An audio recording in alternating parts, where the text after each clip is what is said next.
Greetings, my fellow Westorians. I'm Aziz, with me is Ashea, and this is Valar Rereadis. Valar Rereadis is a journey through the books for people who have made the journey before, brought to you by people who have made the journey many times. George R. Martin has said before, and will likely say again, that this series was designed to be reread. We're your tour guides on this journey, but even we doing this full-time can't catch everything. So if you're watching live, you can feel free to ask live questions or submit comments ahead of time. You can also send questions to our Facebook group and discuss things there. Our wonderful mods post each chapter with awesome art and lead discussions on them. Similar things happen on our social media outlets Flick, Discord, and Slack. You can find the links all over our social media in the YouTube description, as well as most of the podcast description episodes. Also check out the Isle of Faces, that's Joe Buckley's show. Additional discussion on each episode, each batch of chapters is held over there. He calls it Scraps and Scrolls. He's a contributor to each of our episodes, so you can get more of his thoughts over there. You can join us on Patreon, support the show there. It's the best way to help History of Westeros keep the lights on and keep all this content flowing. Both our scripted, our semi-scripted, and recurring live streams and all that stuff we do. This week, we've got a batch of chapters from the Lannister brothers and from Cat and Cat of the Canals. So it's lions and cats today, I suppose we could say. It starts with Tyrion 3. The gang gets ordered around by Tywin, a.k.a. the one where Tyrion and Sansa are betrothed.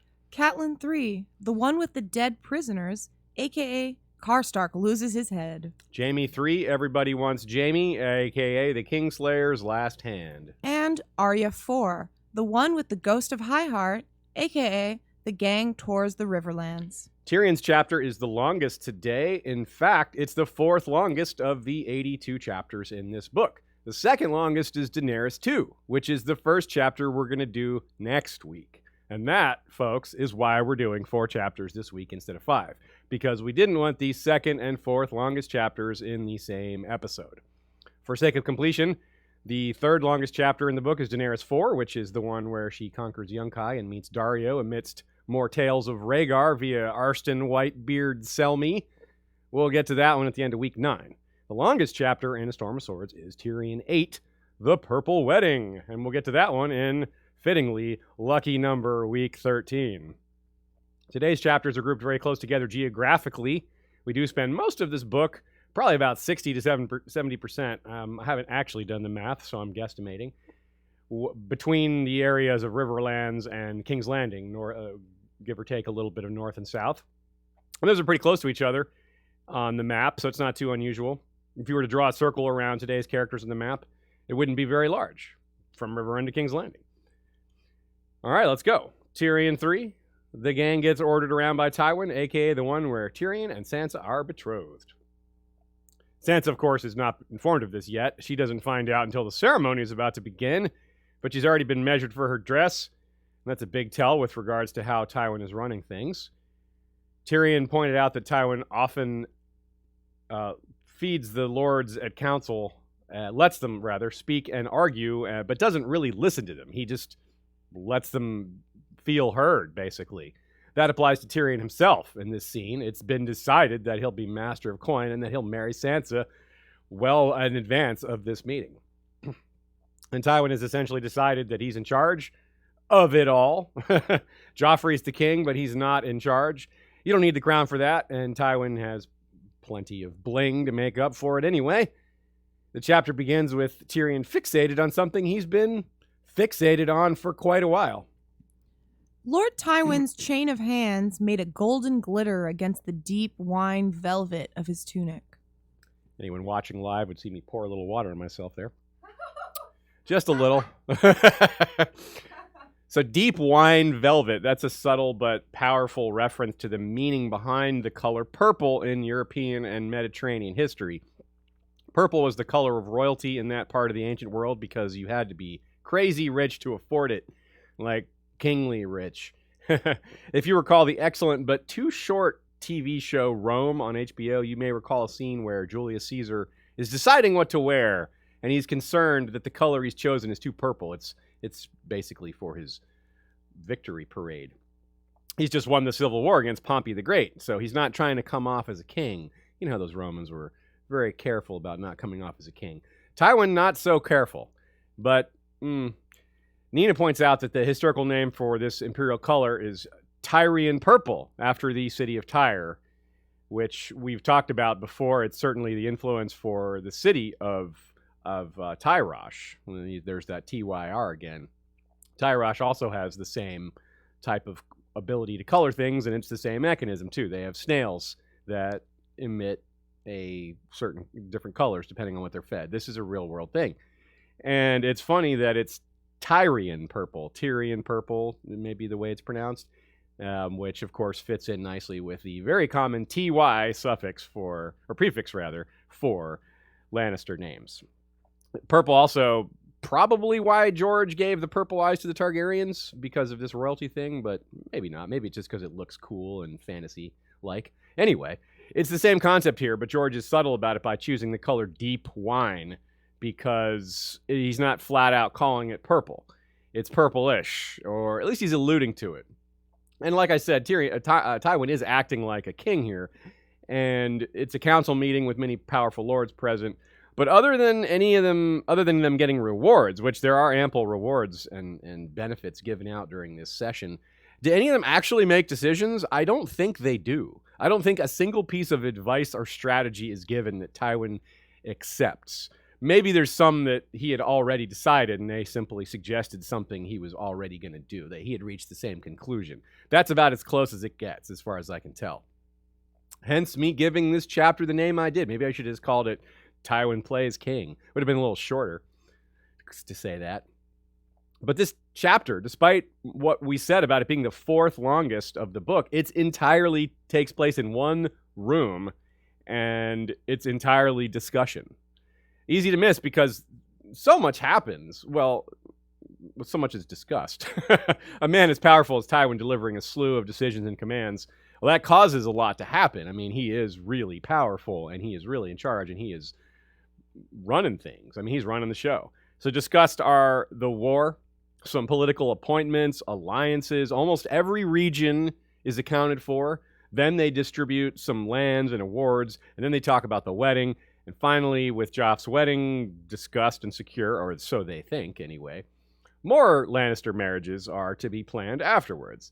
Fittingly, under Tywin's ruthless efficiency, the council and the chapter are quite orderly. The topics flow into each other. Makes it kind of easy for us as reviewers, doesn't it? But this is a bit misleading, isn't it? Councils where so many important decisions need to be made are not supposed to be easy. But again, we know why this goes so smoothly. The decisions were already made. No one's actually making decisions here. It's already been done. Now, the Hand of King has this level of authority.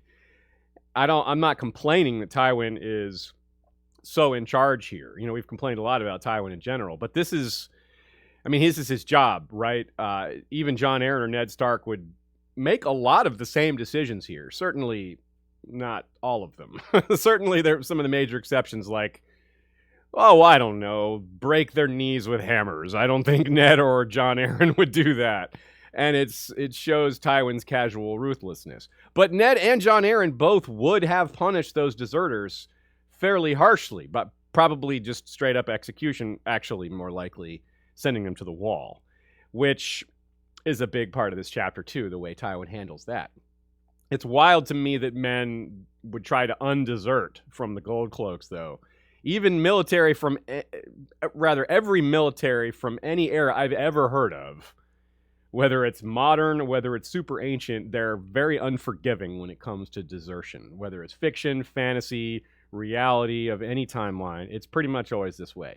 So the Neds and Jon Arryns of the world would be enforcing something truly ubiquitous. But Tywin, as is normal for him, he profits. He tries to find a way to profit from other people's issues or anything like that. Other people's shortcomings, other people's breaking of the law. He finds a way to benefit himself rather than, fulfilling the standard traditions and rules that are in place. And knees. He breaks all these things. To be clear, the Lord of Casterly Rock wants these men to suffer instead of sending them to defend the realm, right? That's just, in a nutshell, what he's doing here. It's an inhuman version of the principle laid out by Corn Halfhand, who said the lives of the men of the Night's Watch are to be spent as coin for the realm, every part of them, their bodies and their honor. To me, nothing encapsulates this chapter and the character of Tywin like this part. He gives the command to make an example of the men, then stares everyone down to see if anyone disagrees. Of course, they do not. Tyrion suggests a compromise. He doesn't really disagree. He's like, well, maybe some of them should be sent to the wall and the rest of them... And Tywin just overrides him with pure pragmatism, saying, Mance's Raiders' army is going to be attacking their enemies. Why help our enemies defend themselves? Never mind that the king is supposed to defend the wall. It's exactly the argument that Stannis comes around on himself. It's exactly the reason he decides to sail north, because Davos convinces him of this. But it's worse in this case, because Tywin also says maybe the right thing to do is make an alliance with Mance Rayder? Whoa there. The men we're talking about, they ran away in battle. They're not a threat to anyone. They're not going to do much to hold the wall against the free folk, or let alone the undead. For such a small thing, Tywin is willing to have the Iron Throne make deals with an invading foreign army, right? I mean, this is how quickly he sells out traditions and norms just for a tiny, minuscule advantage, a perceived advantage. It may not actually amount to anything. But this is the same man who inflicted the brave companions on the Riverlands, so that's the way he thinks. It's a good but subtle example of the richest people having the deepest capacity for cheapness. I mean, for a tiny, tiny advantage, he's willing to do all that. In the case of the North, Tywin seems content to let it all play out, but this is because he knows about the Red Wedding, or at least some level of planning has been done. He knows Roose Bolton will be receiving the North, and that it will be his job to deal with the Ironborn and the Free Folk. When Tyrion is wondering who his father is thinking of when he says, a better option may well present itself, it's surely this. It's Lord Bolton, who has already been a schemin'. So this is taken care of, in other words.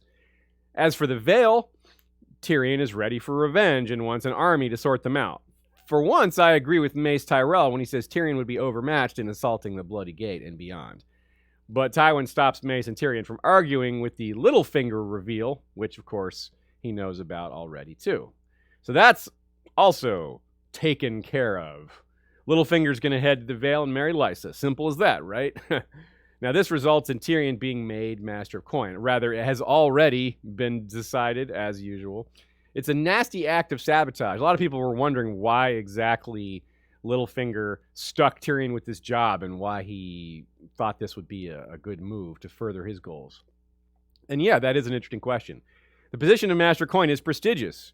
In the long term, I think Tyrion probably is a solid choice, and there's nothing sabotagey or underhanded about it. But in the short term, the devastation left by the war and Littlefinger's cooking of the books makes this a really, really hard job. It keeps him very, very busy. It's very distracting. It's more than a full-time job. Tyrion isn't aware of all the details, but he says aloud that he suspects this is some kind of trap. He's like, Littlefinger's giving me this, or suggesting it. I probably don't want it. And he's not wrong. Tyrion and Tywin are going to argue about this next chapter. It was Tyrion who sent Myrcella to Dorne, and Tyrion who suggested the Tyrell marriage in the first place. But since Tyrion never claimed credit for the latter, and Tywin isn't big on praising him anyway, he doesn't get credit for what should be a powerful alliance, as Kevin says to Mace, quote, When the king is wed to your Marjorie and Myrcella to Prince Trystane, we shall all be one great house, Sir Kevin reminded Mace Tyrell. The enmities of the past should remain there. Would you not agree, my lord?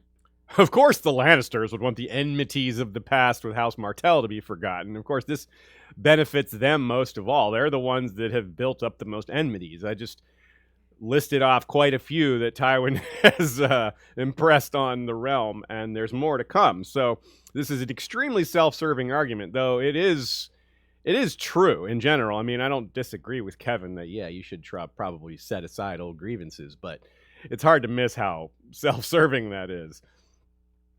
Now, of interest, why did Littlefinger reveal to Tywin that the Tyrells want Sansa?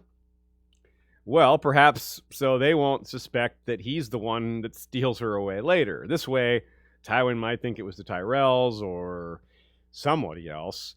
he wouldn't think it's necessarily the guy who revealed this plot in the first place. Well, he might, but for one way or another, Littlefinger's trying to keep the gaze off of him. It gets interesting, though. Littlefinger surely knows that Tywin will marry Sansa to a Lannister in response. He knows that that's going to be Tywin's reaction to finding out the Tyrells want her. And he's right. That is exactly what happens. But Littlefinger is already planning on stealing her away from the Purple Wedding, and probably knows Tyrion will be implicated in the murder, or at least hopes that he will.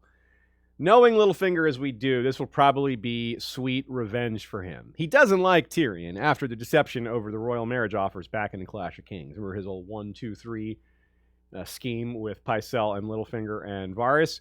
So he's sticking Tyrion with this bad job, this distracting job that will keep him from perhaps pursuing revenge or digging deeper into some of these other things. And then he's going to plan on taking his wife away from him after pinning an assassination on him. So maybe while he's distracted with all that, he won't notice all these things coming for him. Littlefinger even names the ship he's going to be traveling on, the Merlin King. He says this in council. And Sansa's going to be on it with him. So he's obviously, as part of his scheme, is he acts like he's leaving. He acts like he's going to be long gone. So no one's going to pin anything on the Purple Wedding on him. But in fact, he didn't really leave. He's just kind of sitting out there in the bay on his ship waiting to snag Sansa and then leave. So it's his alibi, basically. He does say one true thing, that the reason he needs to leave quickly is the autumn storms. And they do hit a storm because he doesn't leave right away. When he picks Sansa up, 2 men are thrown overboard, another one has his back broken or something like that. Speaking of troubles at sea, we get the first mention of a real kraken, the one seen off the Fingers that took down an Ibonese whaler. Prior krakens are mentioned, but they're like the ones on sigils, and they're theoretical krakens. Ooh, band name, Theoretical Kraken. Yeah, it's like math rock or math metal, I guess. This is the chapter we jumped ahead to when Dany was in Karth, because it's here that Varys tells the council that a 3-headed dragon has been born there. Remember, we talked about that back when Dany first got to Karth. He says it in a way that makes it easy to dismiss as fanciful rumor, which they do. This mention is easily lost amidst this large chapter, right? There's so much going on. It's such a long chapter, and this is just quick mention of 3-headed dragon in Karth. So last we come to the marriages, and for Joffs, they note how important it is that the High Septon have a new crown. This is, of course, a new High Septon whose predecessor was killed wearing that prior crown during the riot. Getting the faith on his side is important. Something Cersei is going to botch rather badly later on. Among the marriages, even Robb Stark's is discussed here, though only when the council is gone. When they speak of the Westerlings, Tyrion is confused by Tywin's lack of anger, and of course this is because this deal has been made already. Tyrion remembers the reigns of Castamere, and an anecdote that is very telling, which helps piece all of this together. The singers had even made a rather gloomy song of it. Some years later, when Lord Farman of Faircastle grew truculent, Lord Tywin sent an envoy bearing a lute instead of a letter. But once he'd heard the reigns of Castamere echoing through his hall, Lord Farman gave no further trouble. So Tywin uses the song itself as a threat. The large pile of red wedding foreshadowing grows ever larger. There's some additional backstory given in the Spicer Westerling family story that makes things even spicier. It's revealed that Kevin Lannister rejected a marriage offer of Jane Westerling to one of his sons, Martin or Willem. Now, Maggie the Frog, who is the grandmother of Jane Westerling, predicted the death of all of Cersei's children, and Kevin is about to lose one of his sons. Willem and the Lannisters will also lose Tion Frey. Rather, I should say Willem is the name of the son, and the Lannisters will also lose Tion Frey, who is son of Jenna Lannister and Aemon Frey. And Sir Cleos is their son, Jenna and Aemon, and he's going to die in the next chapter, or 2 chapters from now. And that's Tion's older brother, Sir Cleos is. So Tion and Willem are the 2 that are going to die in the very first line of the next chapter, Catelyn 3. And like I said, Cleos will die in the chapter after that. And Sybil Spicer is going to lose one of her children from all this too. And I don't mean Jane, who will probably hate her forever. I mean literally lost, not figuratively. Reynold Westerling, her eldest son, was probably killed at the Red Wedding. He's the one who took a quarrel in the gut and jumped over the wall into the water when trying to save Grey Wind. We can hope the Brotherhood Without Banners saved him or something, because he was clearly on the good side. He was not in on the Red Wedding. And this tells us that Sybil wasn't in on it either. She had a deal with Tywin, but she didn't know about the Red Wedding. And in fact, she's going to flat out say this later in A Feast for Crows. She says she'd never have gone along with all this if she knew what would happen to her son. Interesting. Speaking of what people would do with their sons, I wonder what Ned Stark would do if Tyrion was his son. This is a difficult question because this is the chapter where, and it's appropriate to ask here rather, because this is the chapter where Tywin lays out the blunt truth of his past marriage offers involving Tyrion. Now, Ned would not have laid it out like this, but he may have gotten similar answers to marriage offers involving a Tyrion or someone like him. So Tywin reveals that no one accepted marriage offers involving him, and many of them were rude about it. In particular, Hoster Tully. Yet another slap from the Tullys to Tyrion, I suppose. He really doesn't have a good relationship with them. So Cersei for Willis, though. This is another one. It's so different than the show's version of Cersei for Loras, but not really, as it turns out, because neither of these engagements actually happen. The offer of Cersei to Balon. Now, that's just a bizarre thought, but Tywin presents it as so normal. He's like, what's so strange about you marrying Balon Greyjoy?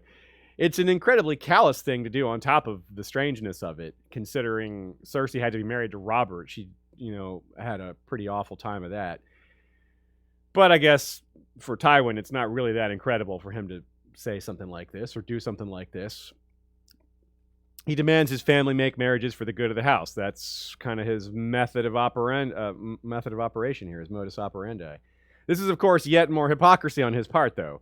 He could take another wife himself easily. I bet Lord Walder made that offer during the Red Wedding back and forth planning. Not, hey, let's get married, Tywin, you and me. But, they're extending letters back and forth trying to make a deal. I'm sure that occurred to Lord Walder. Hey, you could marry one of my daughters. I got 1 billion of them. Tywin, I'm sure, was like, nah, because he nahs everyone. Would the ship name for Walder Frey and Tywin be like Waldwin? Waldwin, Tywalder. Yeah. So Tighter. You know who else I'm guessing Tywin asked for, or Walder asked for in all these negotiations? He probably asked for Sansa. Everybody wants Sansa. I said everybody wants Jaime, but everybody wants Sansa, really. But, of course, as we pointed out before, Sansa for Tyrion is the plan, and that's been the plan for a little while. Littlefinger saw it coming. Tyrion saw it coming. They say, what about your, we're going to talk about your marriage. He's like, you're going to marry me to Sansa, aren't you? And that highlights what we've been saying for a while. Anyone playing the Game of Thrones or paying attention to politics in this story is going to realize that Sansa's claim is this huge dangling golden apple. Tywin notices, Tyrion notices, Littlefinger notices, Varys notices, the Tyrells know. It's just pretty straightforward.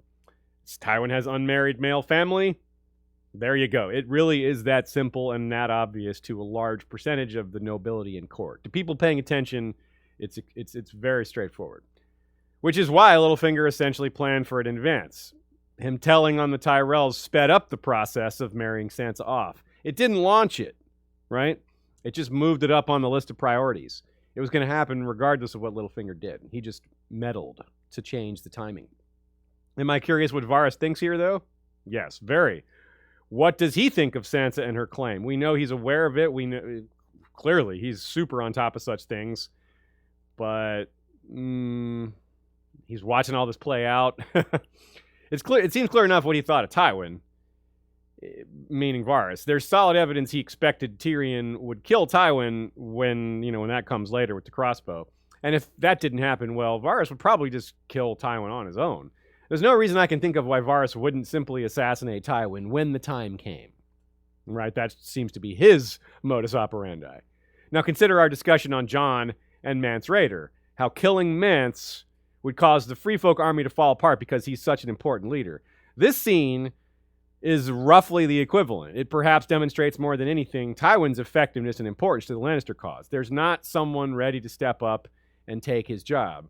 Well, actually, there is someone ready to take his job. It just didn't seem that way at the time. More on that in a minute.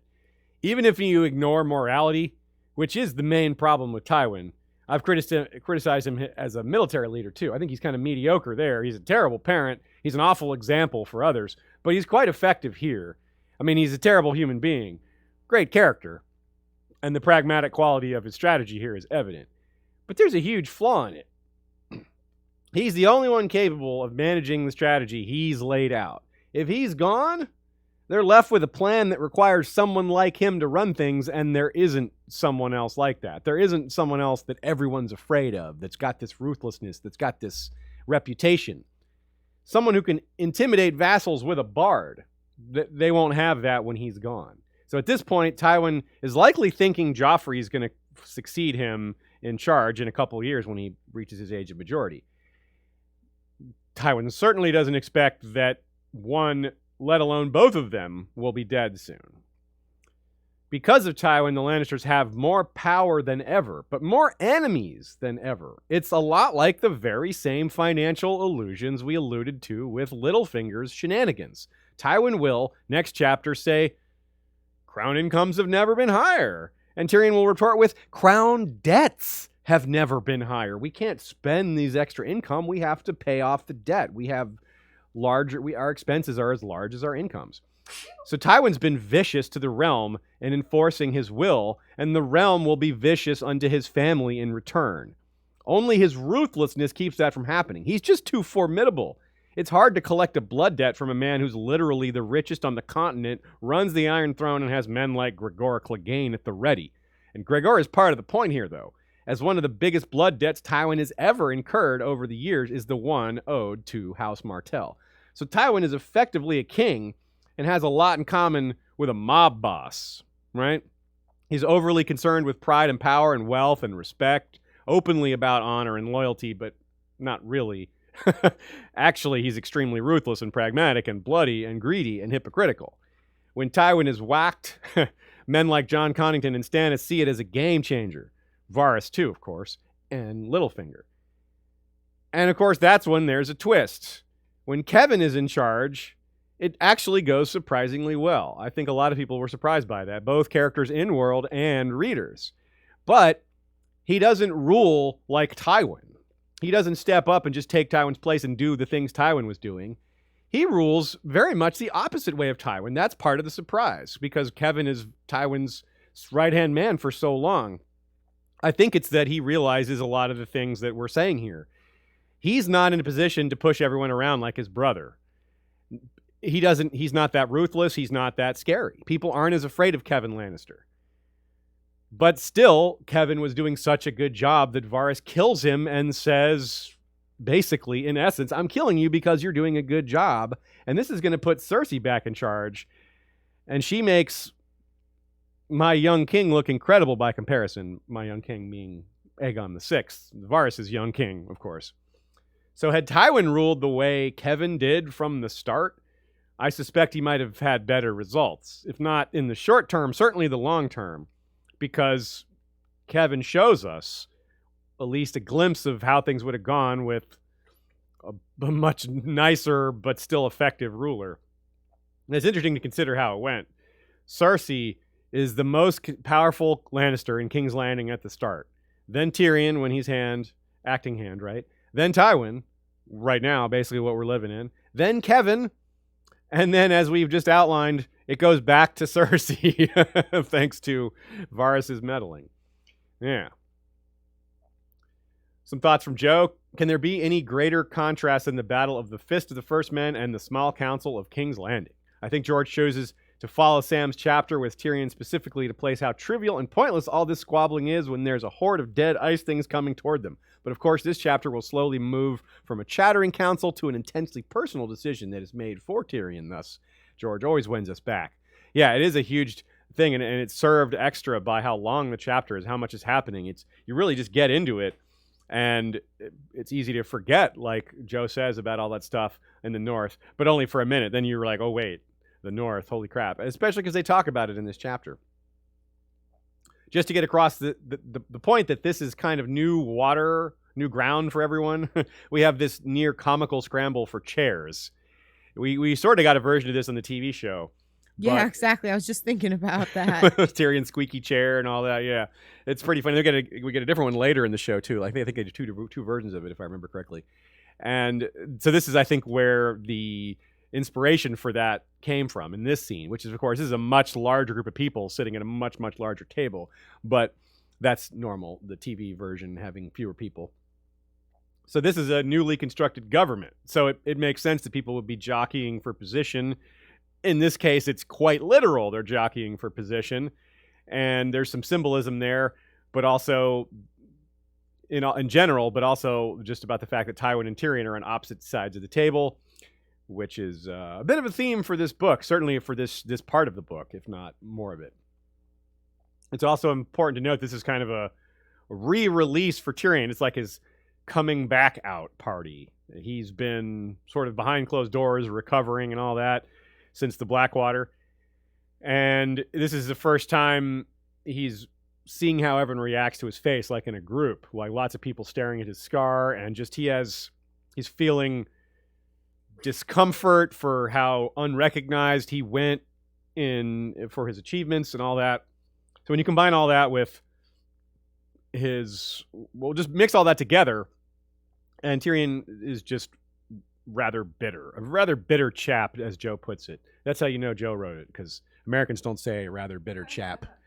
It is a wonderful phrase. I should say a rather bitter chap more often. I like the sound of it. I just wasn't raised on saying chap.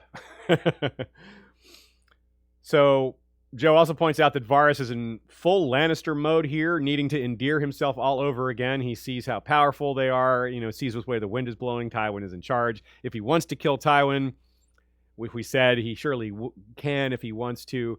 It's too soon. I guess by later in the book, it won't be too soon. But maybe Joe wonders if Varys knows that Roose threw this battle in Duskendale. And when Robb, of course, hears about Duskendale later, he's like, Duskendale? Why on earth did they do that? Varys is going to have a better sense of it. I think Varys is going to see something like that, realize it's not a blunder, or realize he knows Roose Bolton well enough to know that it's too big of a mistake to be a mistake. Varys is going to look at that and say, oh, this is a sign that Roose Bolton is going to betray the North. If he hadn't already figured that out, which he may have. So if he had already figured that out, either through reading messages or other context clues, he certainly would be sold on it by now. So there's some thoughts on Lysa here. There's a quote. "Oh," said Mace Tyrell cheerfully, "women have no stomach for war. Let her be, I say. She's not like to trouble us."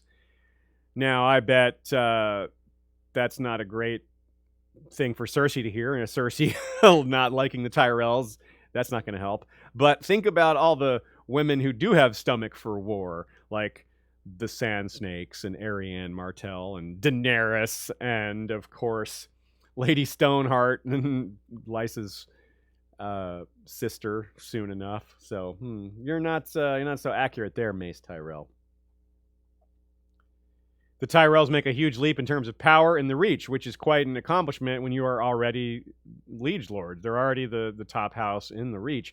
But they get Brightwater Keep. It's the rich getting richer, and it's a change. This is not how Westeros has been handled. Something that maybe we should have made a bigger deal out of when talking about how Tywin is running things and how he's overriding traditions.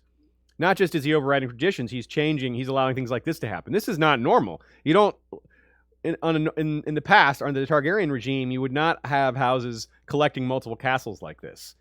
They don't allow power to be collected so much in singular families because they do not want any one family getting to the point where they're able to challenge the throne. So a situation where the Tyrells have both Highgarden and Brightwater Keep, not very likely to happen under the Targaryens. So the way rewards and titles are being given out shows a bit of a difference. Now, of course, these powerful rich lords are all about, making themselves more powerful, putting more distance between themselves and the rest of the lords in the realm. They have no qualms about keeping some sort of balance of power like this. All right. Another thought here. Tyrion being made Master Coin was arranged, like we said, ahead of time, which makes us wonder a little more. What else was going on? Because we talked about how some of this was arranged ahead of the council meeting, and Tywin and Littlefinger clearly talked about stuff, including the Tyrell plot to marry Sansa, and the stuff about Tyrion being made Master Coin. What else did they talk about? Because he clearly also mentioned this thing about Lysa. That was also settled, that he was going to go marry her. So what other deal was made? What other arrangements were made? Good question. It's tough to say, but it's something to keep our eyes on and think about for the future. A couple thoughts from Nina. Balon Greyjoy showing what a blockhead he is. I like that term, blockhead. Coming to the Iron Throne after doing the work for the Lannisters and saying, "Give me rewards, please." I mean, the Spicers, the Boltons, and the Freys are kind of already offering, but they're not asking for rewards. They're saying, "Here, we will give you something in exchange for a reward." Whereas the Greyjoys are like, "Hey, I'm going to attack your enemies, and after I attack your enemies, I would like you to give me something." That's not how Tywin operates. He's not going to give you something when you've already given it to him for nothing. Randall Tarley has every reason to be pissed off at Mace here. This is some groundwork for the quote-unquote friends in the Reach that Aegon VI supposedly has, and Randall Tarley is high on the list of people who are probably one of those friends of the Reach. And here's an example.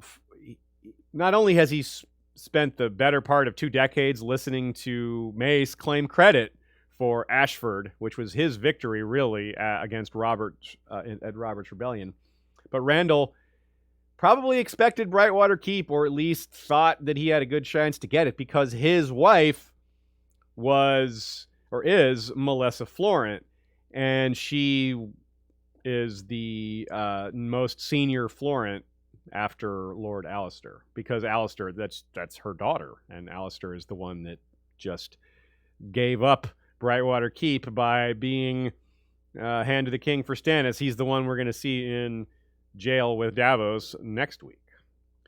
So you could see why Randall would think that his family deserved some of that, and he can see that once again Mace Tyrell is pushing him aside, taking credit, taking lands that he has a right to. So you could see the seeds of discontent building there. Super chat from our good buddy Steven Stark. His YouTube channel, Here Be Dragons, runs their show almost every Sunday, right after ours. So check them out. Tonight they're doing the Oscar stream tonight. I need to be reported to the Department of Redundancy Department. When are they doing it? It's at 6 Eastern. Tonight, 6 Eastern tonight. Yeah. And did we mention that Ashea is the best? Because Stephen suggests we say that, and I agree. Yeah, obviously their stream is at 6 p.m. Eastern, and then the Oscars start at 8 p.m. Eastern, so you can tune into them and hear their thoughts ahead of time. There's a lot of good movies nominated. Yeah, right on. Subtle moment when Kevin looks to Tywin, who nods. Then Kevin reveals the Sansa marriage bit. It's like he was waiting for permission. You know, they had a prearranged signal, perhaps. There's some meta from the former plot lines George R. Martin had imagined back in the early 90s. Recall that Tyrion was going to be the one to take and sack Winterfell instead of Ramsay. That was the original plan. Contrast that to this marriage to Sansa, and Tywin telling them that he could take Winterfell. Now, of course, in that same outline, Sansa was going to have already been married to Joffrey and had kids with him. So I don't think that he was going to have them get married in the original plan. But still, it results in Tyrion going to Winterfell one way or the other. And it's being suggested here. Of course, we don't think that's actually how it's going to go in the books. But it still fits as Tywin expecting that from his son. So let's look at the particular marriage offers that Tywin brought up, that Tyrion got, or that were made, that were rejected. Because just for fun, it should be interesting. There's a Hightower marriage suggested. That might have been Lyness. She's the right age of all the daughters of House Hightower. She would have been the most likely fit. So that's a funny what if. Instead of Jorah, she could have married Tyrion. Jan Royce is mentioned. He has a daughter named Isilla, Bronze Jan, that is. She's the one that marries the very same Michael Redfort that Mia Stone is in love with. And so clearly no Tyrion for him. Or for her, rather. Hoster Tully rejected Tyrion to Lysa. So Lysa was going to marry Jaime, but then not marry Tyrion. They suggested that as an alternative, and Hoster's like, nope. And he said something rude in the I think it was that he wanted a whole man for his daughter, something like that. One of them said that. I think it was Hoster. Delena Florent, who is Edric Storm's mother, was also a suggestion. What a complication that would have been in these wars. If we just talk about the Florent and Brightwater Keep and everything, and Stannis having the Florents. Imagine if Tyrion was married to the mother of Edric Storm. That'd have been, what an entangled web that would have been. George himself probably wouldn't have wanted to deal with that. He's like, well, that means this person would think, nah, forget it. No, I'm not doing that. And Lollies, of course, is suggested. Now, that's also got a little bit of irony to it because Bronn ends up marrying Lawless and gives her first child the name Tyrion. That's not his child. That's the one she, was raped during the riots. So there's all these little tidbits to follow through, all these little lines of possibilities. Some more comments from y'all. Noga Frankel gave us a lot of reasons why Tywin's decision to marry Tyrion to Sansa is really bad optics for the realm. Because as we pointed out, Tyrion is very misliked by the general population. They misjudge him. They judge him on his appearance. And he doesn't really do a lot to, as we've talked a lot about in Clash of Kings, he does very little to push back on that. In fact, he kind of leans into it. But the realm kind of sees Sansa as the opposite. And they're more right about this. They're wrong about Tyrion. But Sansa really is fairly innocent, and they're right that she's just 12, and you can't blame her for anything, really. So the realm seeing this person they hate, this ugly monkey demon, that's their perception of him, marrying this poor, young, innocent girl who's helpless, that's just not a good look. They don't like that. That's not going to shine well on the Lannisters. It just looks kind of brutal. It looks cruel. And it is cruel. It is.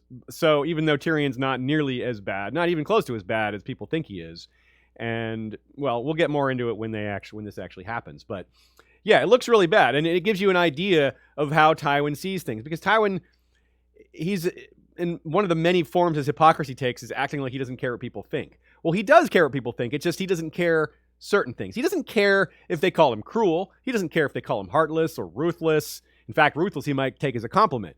But if they call him weak, now that he doesn't like. If they mock him, he definitely hates mockery. That's a no dog. So he's a little complicated, actually. But when you get down to it, you can kind of see where these patterns break. If it's mockery, if it's insulting, that's the kind of stuff he hates. But if it's just calling him evil, well, he doesn't care about that. A major discussion on our Facebook group was how much plotting had been done in advance. Just what level of Red Wedding plotting had been reached to this level. Roose, Lord Walder, Tywin, and Sybil Spicer, how much each knew and how much didn't know. I can't possibly recreate it all. It's a very good discussion. I highly recommend it. But it's also not one we can get to an answer on, but we could get a little closer to the truth. There's a lot of subtleties to parse together here. Tracy McMillan notes a subtle moment. Lord Redwine gets a major tax rebate on his wine and proposes they all break open a cask of Arbor Gold, which is an appropriate thing to be celebrating with because, as we pointed out, Arbor Gold is the wine of deception. So they're all kind of lying to themselves about how great they are and how much they deserve rewards. Archmaester Rennie points out to Tywin referring to that disgusting slander regarding Cersei and Jaime sleeping together, and he says that you getting married will help put that aside and put that talk to rest. It's funny, yeah. People will stop talking about you sleeping with your brother if you go marry Balon Greyjoy. That's all you got to do to stop the rumors. Small price to pay, right? Yeesh. Stefan B. wonders about the look that passes between Mace and Paxter Redwine when Littlefinger says he'll marry Lysa Arryn, and wonders if Lord Redwine was at Bitterbridge. He was not. Lord Redwine joined the war effort after the Tyrells made that arrangement, and in part because he couldn't join the war before because his sons were hostages. But once the Tyrells and Lannisters had an arrangement, well, his sons weren't really hostages anymore, or they still were, but they were now hostages of an alliance rather than hostages of two people on opposite sides of the war. So there's a lot of little subtle moments like this where people kind of react to Tywin just telling them how things are going to be. And, well, related to that, and related to the Friends in the Reach concept that we brought up with Randall Tarley, Mathis Rowan, who is another strong candidate to be a friend of Aegon VI, friend of Jon Connington, he's fit to gag, as Tyrion notes, when Elia's dead children are brought up, because they're mentioning justice for the Martells. And everybody's like, you're the one who killed the Martell kids there, Tywin. So, but Tyrion notes that Redwine has no reaction at all. So he's excited about the wine and other stuff, but doesn't care about this hypocrisy, or at least keeps a stony demeanor. Now, interestingly about Redwine is we talked about how his sons don't seem so bad. Horror and Slobber, they get these mocking nicknames, but they seem like decent guys. He, however, is not. At least if what Littlefinger says about him is true, which it might not be, because Littlefinger, if we're piecing all this together, Redwine having a look with Mace when they see Littlefinger doing this thing. Maybe Littlefinger's trying to slander Redwine because he doesn't like him, or he suspects him of trying to check his power. But Littlefinger hints that Redwine's a pedophile. I mean, we know that Redwine, that his wife is much younger. Not that that's unusual. That's true, but I like, don't know if that was arranged or not. But yeah, still. we're not sure about that. But yeah, Redwine is described as particularly old, balding, stooped, and all that. Yeah. So even if he's not a pedophile, it seems like he would be into like very young women. And of course, Littlefinger knows this because he says it's from his brothel ownership that he finds this out. So that is very telling. But anyway, it's interesting to piece all these things together. So it tells you that we know quite a lot about Paxter Redwine. And if we look at all these little aspects of his personality, it helps us figure out what this look means. Whether it's he's just, this lowborn master coin guy is rising higher, or if they're actually concerned about his maneuvering and what he's going to do. And it makes sense that they would be, because even if Redwine wasn't at Bitterbridge, he may have had conversations with Mace Tyrell and or Olenna. Again, Olenna is a Redwine, so they could have had discussions about all this. If any family is going to be included in the Tyrell plans, it would be the Redwine, since they're a close relation of Olenna. And, well, you could see how this all pieces together, even without knowing all the exact details. Gotta love Pycelle's dirty looks at Tyrion. He's missing his beard and all that. It's something that's kind of hard for me to picture. But I just try to picture Julian Glover as Pycelle with his beard hacked off, and it's just, I can't do it. That beard is just, it's so glorious. Tree Girl with a great take says that if Tywin treated Tyrion the way he treated Kevin, then he could have that kind of strong relationship with someone that is close to him, that he can trust, that not just trust meaning from a loyalty standpoint, but from an effectiveness standpoint. If they had worked together and established a working relationship, it could have gone pretty well. And we noted before that they have some personality differences that maybe cause some friction, but it doesn't seem like much of an effort was ever made.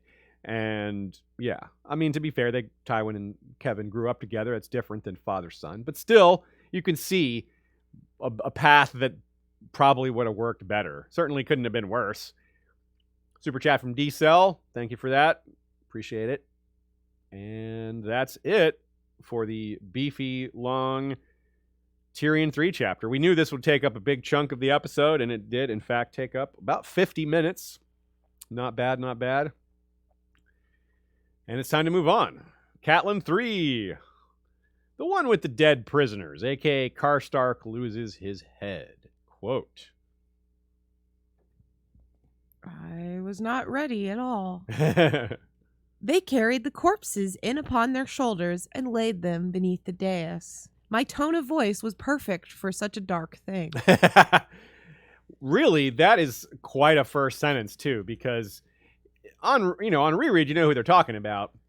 But on the first read, it's like, whoa, who is this? Who's dead? It's quite a start. You're immediately wondering who they're talking about.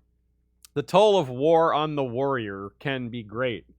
Rickard Karstark is a prime example of this amongst the nobility. He's the mad father, perhaps an inversion of the mad grieving mother trope, which I alluded to last time, I believe. Maybe he's the mad vindictive father? I don't know.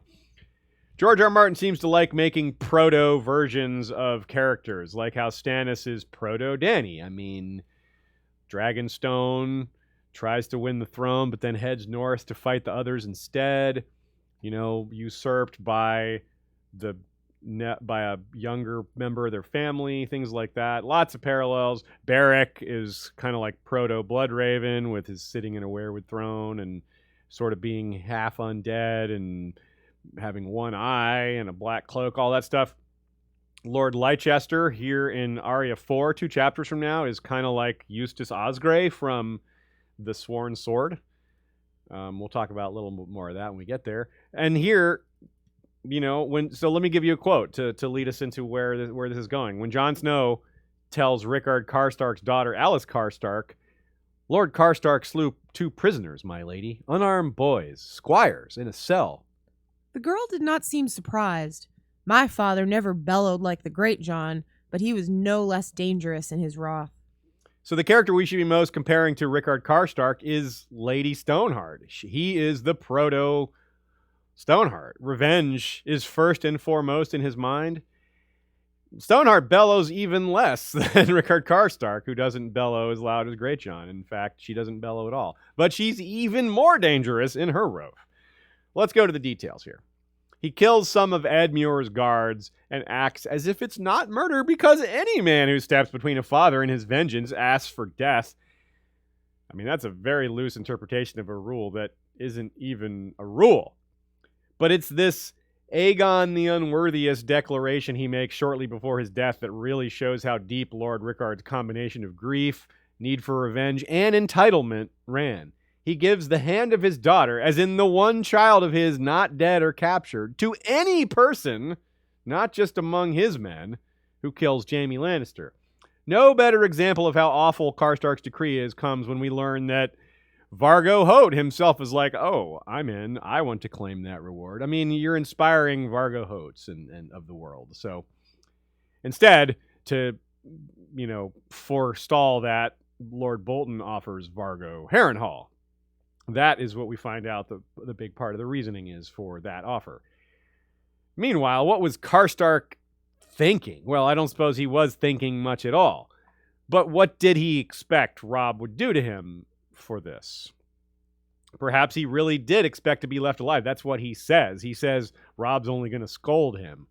He says, he challenges him to take harsh measures that might make him look like a hypocrite, right? Never mind that this is probably not even a binding decree from Lord Rickard, right? He's just like, his offer dies with him. Who's the killer of Jaime gonna collect this reward from? This guy who made this outlandish offer that his king is gonna react to negatively.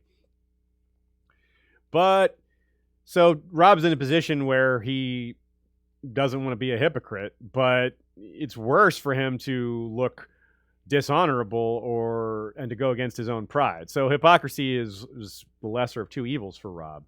It's painful to see Robb concerned with warning Lord Bolton about this betrayal. That's just, oh man. It doesn't even matter at this point though, because nothing's going to stop Roose from betraying Robb. That bird's already flown. It's also painful to hear Robb say that they've heard nothing from Sir Roderick in the north, because Sir Roderick's been dead for some time. What a contrast Robb's rule is to Tywin's. Robb gives not an inch on the matter of Lord Karstark, no matter how pragmatic it might be to manage otherwise, while Tywin sells out the Night's Watch for a tiny theoretical advantage, not even a tangible advantage. Robb states this out loud, quote, "I have a cat all over me. Will the Lannisters thank me for Lord Rickard's head? Will the phrase?" No, it's appropriate. We're in a Catelyn chapter. Yeah. "No," said Brynden Blackfish, blunt as ever. "Nevertheless, he is his father's son. But as a king, as we're reminded here, Robb reached down with both hands, lifted the heavy bronze and iron crown, and set it back atop his head. And suddenly, he was a king again. Lord Rickard dies. So I suppose George R. R. Martin and Catelyn both agree in principle that this is kingly behavior, because it's obvious, it's not subtle. He puts his crown back on and makes a decision. But of course, the execution and the aftermath are messy. It's done in front of the Riverrun Heart Tree. Scott Wartman points out this is a bit similar to the execution Bran sees in his dream in A Dance with Dragons, when the Heart Tree is going farther back in time as his vision proceeds. Stefan B. likens this moment to Jon and Janos Slynt in A Dance with Dragons. Both Slynt and Karstark expected a much lighter punishment. Of course, when they find out what the punishment really is going to be, Slynt goes to the block crying and Karstark goes with dignity. But hey, they can't all be the same. It may often be overstated how Robb's decision to execute Lord Karstark hurt him. Honestly, I think too much a big deal is made out of this, because the Karstark horsemen had already left before the execution. They had already fled to go look for Jaime before Karstark was condemned. So what was going to change? Nothing was going to stop that. The Karstark footmen were with Roose Bolton, so they've already been set up to die at the Red Wedding. I mean, there's no hope for them either. So not that Karstark didn't do an awful thing here, but Robb couldn't have really gained much advantage by keeping Karstark alive or by not telling people what happened. It wouldn't have made that much difference. But it's not just the military aspect we're concerned with. It's what the execution does to Robb as a person. As Jane and Kat discuss, it is a hard thing to take a man's life.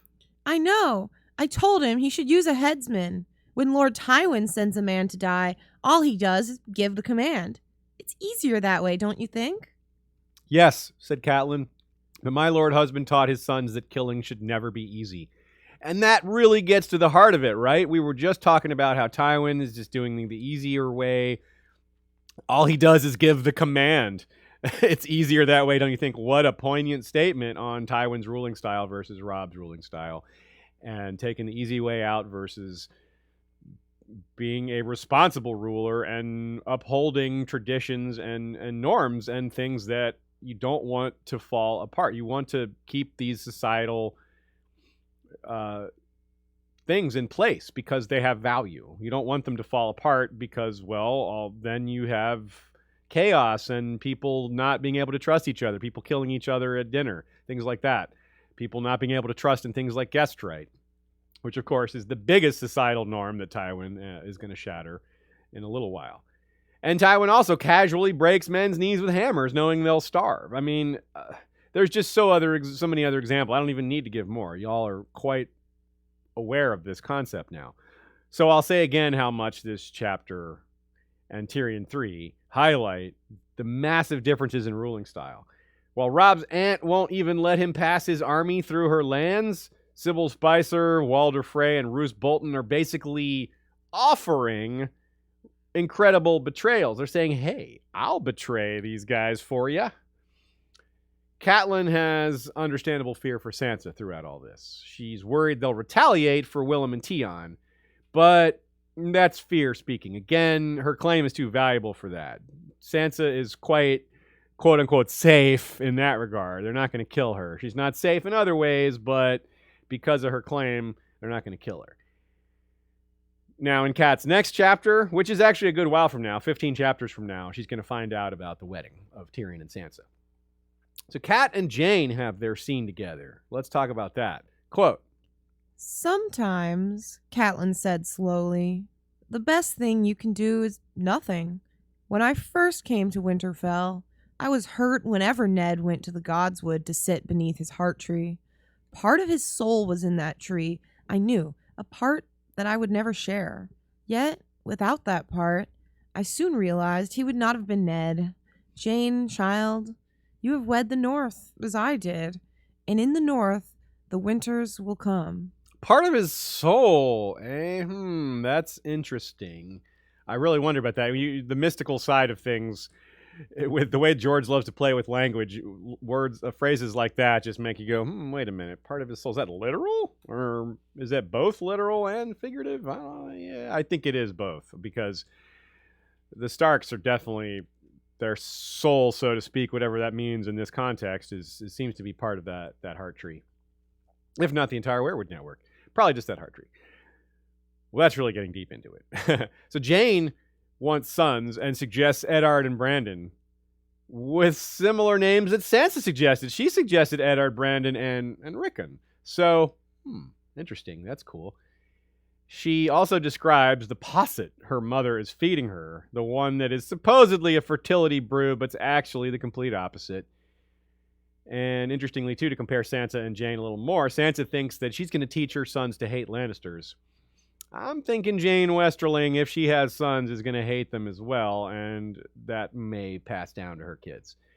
But, this is just so similar, again, to what Lysa had to deal with from Hoster, that Cat wasn't quite able to figure out, which is, it sticks the knife in a little that Jane says, I'd love to have an Eddard and a Brandon as my kids. And then Kat's like, she whispers to Hoster lying in his bed, she wants an Eddard and a Brandon and maybe a Hoster. Here, he does not deserve that. So, of course, we're thinking of him dosing Lysa the way that, in a similar way to what Sybil Spicer is doing to Jane here. And again, Kat is happening right in front of her and she doesn't know it. Not Kat's fault. How could she have known? But it's brutal irony here. On the other hand, there's a little bit of humor. The chapter ends with Kat thinking of Jane's hips, which is a great all-time fandom snafu, meaning George actually made a mistake. There's a couple of intentional mistakes in the books, like Sansa and the kiss from Sandor, but this is just a straight-up error. He described her hips very differently when Jaime sees them, and that got the attentive fandom to think that Jane was pregnant. And of course, thinking Jane is pregnant is a huge deal that spins all sorts of wheels, that Rob's going to have a son, or even if he has a daughter, that's a child of his, that's the Kingdom of the North, blah, blah, blah. It's a huge deal, but it was an unfortunate mistake. The hips did lie. Thank you, Shakira. So, Jane, not pregnant. Some notes from Joe. Oh dear, how difficult for us to now have to go through a Catelyn chapter after her and her family's destruction has just been discussed and threateningly smiled about over in King's Landing, with Tywin likely feeling very smug about himself. Even for first-time readers, they know Catelyn doesn't know what danger they're all in, so the tension is raised from the get-go. Yeah, well said, Joe. That's true. I was distracted overly by the ruling styles, Tywin's hypocrisy, and the cost of being honorable, things like that. Didn't really think about how casually they're discussing the destruction of the Starks piecemeal, and how that is another big contrast, and how even if the Lannisters were defeated by the Starks, it wouldn't be nearly as ruthless or bloody. There would be some killings for sure, especially Joffrey, but it wouldn't be the way Tywin would do it. It seems there's a lot of foreshadowing for Catelyn's body being pulled from the river. Yeah, absolutely. This one I didn't necessarily attribute, but Joe suggests we have these two children's bodies soaking wet, wrinkled, skin white, and blood red. Yeah, because of the rain. Same difference. They're waterlogged the way Catelyn's body will be from floating downriver, which, as it said at the time, in a savage mockery of Tully funeral customs, which we'll be seeing fairly soon too, with Hoster. Only I think it's the one I said 15 chapters, and I think he dies in the next chapter of hers. If not, it's certainly the one after. And she thinks of Sansa, Catelyn does, in a similar way when she's worried about what they'll do to her. And it's, of course, all coming back to how Arya and Nymeria are going to find Catelyn. All right. A couple thoughts from Nina. It's interesting that Catelyn 3 follows immediately after Tyrion 3. In the latter chapter, we see Tywin hand wave away his complicity in the murders of 2 captive children wrapped in Lannister cloaks. A move that made Rowan, as we pointed out, look, quote, fit to gag. Now we have Rickard Karstark murdering 2 captive Lannister children while attempting to justify it. And Robb and Catelyn are like, no, you can't justify it. So a great parallel there. One of these sets of kids was so long ago, but even someone like Lord Rowan, who is in this council room ostensibly on these guys' side, he still can't handle that hypocrisy. He can't keep his face, from contorting a bit. And of course, this is so very similar. 2 dead children of the family that most resembles the Targaryens because of, Jaime and Cersei and being above the rules, and they're the most powerful family since the Targaryens, et cetera, et cetera. So that's a wonderful parallel, wonderful tragic parallel. Good catch, Nina. Rickard has a lot of nerve justifying the murder of Tion and Willem as the ordinary cost of war, considering his own son Harrion was taken captive after the Green Fork and kept at Harrenhal unkilled. I'm sure he wouldn't have taken kindly to Amory Lorch, who, not the kindest to prisoners, if he had murdered Harrion or let him die through neglect. And he wouldn't have just been like, oh, well, in war we kill our enemies, which is what he says in this chapter. He wouldn't have been saying that about his own son. Yep. Again, that's why I said that Karstark's reaction isn't just over the top and dishonorable, it's entitled. He thinks he's entitled to this revenge no matter what. Jane is smart to go to Catelyn for advice, since Catelyn has a number of parallels in Jane, who is a sort of foreign, meaning from another realm. She's a Westerner. Now, Westerners and Riverlanders have a lot in common, but still, technically, it works as a parallel. Just like Catelyn was a wartime bride of a Stark ruler in her time. So we both have wartime Stark marriages here, and it was in fact her first son, Robb, that was the one conceived during war. And so it is kind of history repeating itself in a sense. And Jane would know all this, and it would, not only is she the mother-in-law, so it makes sense that they would talk, but she would know, if she knows her history at all, that Catelyn has been in a similar place. With regards to Rickard's claim of kinship and kinslaying, it's not really true. This is super far disconnected. I mean, the Carlin Stark anecdote is mentioned in this chapter. It's like 1,000 years ago. I mean, this is not really close enough to trigger kinslaying. And Nina says that degree of kinship matters too, not just in distance for generations, but it's already pointed out that killing a parent's worse than killing a sibling, and killing a sibling is worse than killing a cousin. So that's it's already sort of implied that the closeness of kin is relevant in terms of how bad it is. And this is just too far apart. I mean, it's just the name Karstark that reminds people of that degree of kinship. There's probably just a degree of kinship with the Umbers and the Manderleys and all the other houses that the Starks have married into and back and forth with over the generations. So, yeah, this was a reach by Rickard Karstark here. Nina and Tree Girl both with a nice catch here with regards to Lysa and Cat thinking how she goes off and hides when she's done something wrong. Well, the quote, in fact, was she would run and hide when she'd done something wrong. And that's kind of what she's doing here. She's definitely hiding in the Vale, doesn't want to have any part in anything, hopes people forget about her. And, well, she did do something wrong. She murdered Jon Arryn. Fits pretty well. So there was some discussion, live discussion about, what is this, about... Let's do it. Sure. Noga F asked originally, do we have any case in the history of Westeros of a highborn lady being executed after a trial? And this was all inspired by people talking about Catelyn, about whether she should have been executed. Okay. Or whether, if she wasn't executed, whether Karstark should have been.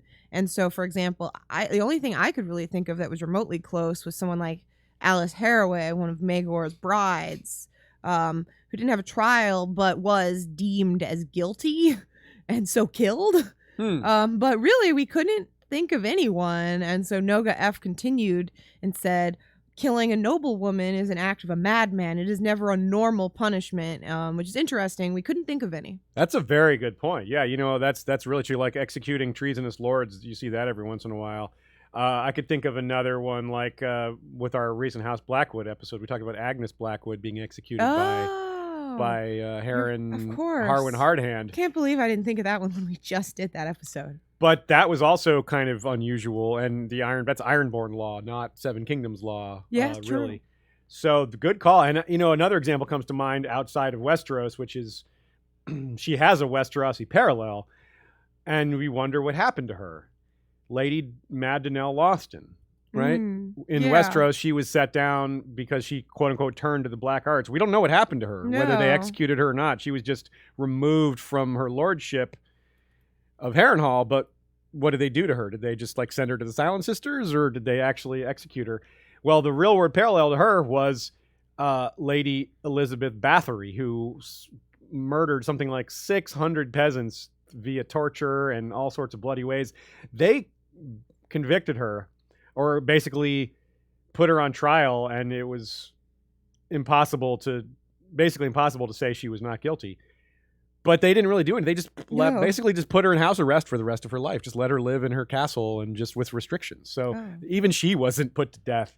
So yeah, it's really true that even in the real world, the nobility are excuse me. Yeah, they're kind of held above one another. I'm sure there are also other examples where the father, the brother, someone messed up and was treasonous, and the other women in the family were just killed. Yeah, that's possible. There are examples of that too. It just wasn't their agency and them on trial. Right. You certainly, that's true, because there's no shortage of examples of lords being executed. That is not hard to find at all. So yeah, that's a really good catch there, and it's just another example of why people. It ties in really well to this discussion here because of what Rickard Karstark has said. Hey, I will let you marry my daughter, which means you're part of the nobility. It means all these rules that don't apply to commoners, or don't apply to nobles, are now going to be granted to whoever marries his daughter. So that's why this offer is so evil, so Aegon the Unworthy-ish, because he's tempted people with something that's so hard to refuse. Because really, being a noble in Westeros, or being a noble in medieval times, was really like being a demigod. You're so far above everyone else other than other nobles in terms of what you can get away with, what you can do to people, and and people will accept it. It's like the rules, even the societal culture, the culture will even support it. Be like, yeah, he's a noble, he can get away with that, or she's a noble, she can get away with that. They might call it unfair, but they won't do anything about it. So that's a great catch that fits in really well with this whole scheme of everything. Davin Lannister, son of Stafford. We got to jump ahead a little and talk about him, because he's going to show up and talk to Jaime in A Dance with Dragons, or A Feast for Crows, rather. And he's the son of Stafford. Stafford is, Uncle Dolt, and Davin is not doltish. He's considered pretty capable. He's kind of fun, actually. But he had vowed to not cut his hair until he slew his father's killer. And his father's killer is Lord Rickard Karstark. But we find out later that he's like, I'm just going to keep growing my hair anyway.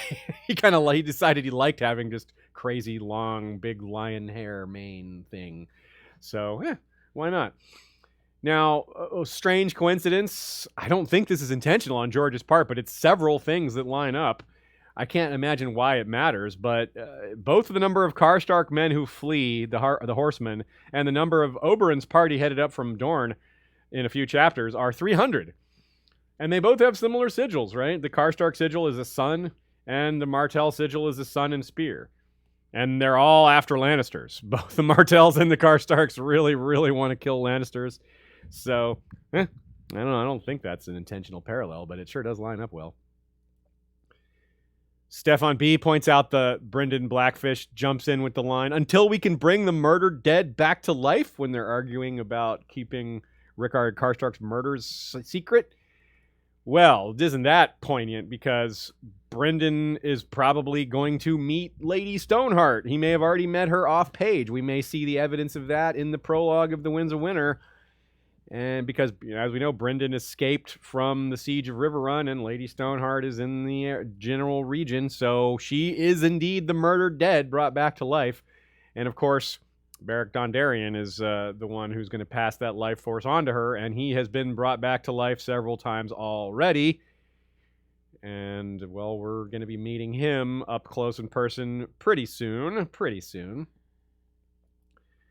Also mentioned on Flick, and I didn't write down who mentioned that, my apologies. Part of the tragedy of Edmure is that he'd be a great peacetime lord. Yeah, the comment was noted that he doesn't notice that everyone else is standing up, and he's like, oh, I'm going to stand up. It's kind of like the bumbling Edmure we see on TV, where he's just kind of oblivious. But except for TV didn't show a lot of Edmure's goodness, it sort of did, but it didn't show that he's really good to the commoners, and he's actually a very decent guy.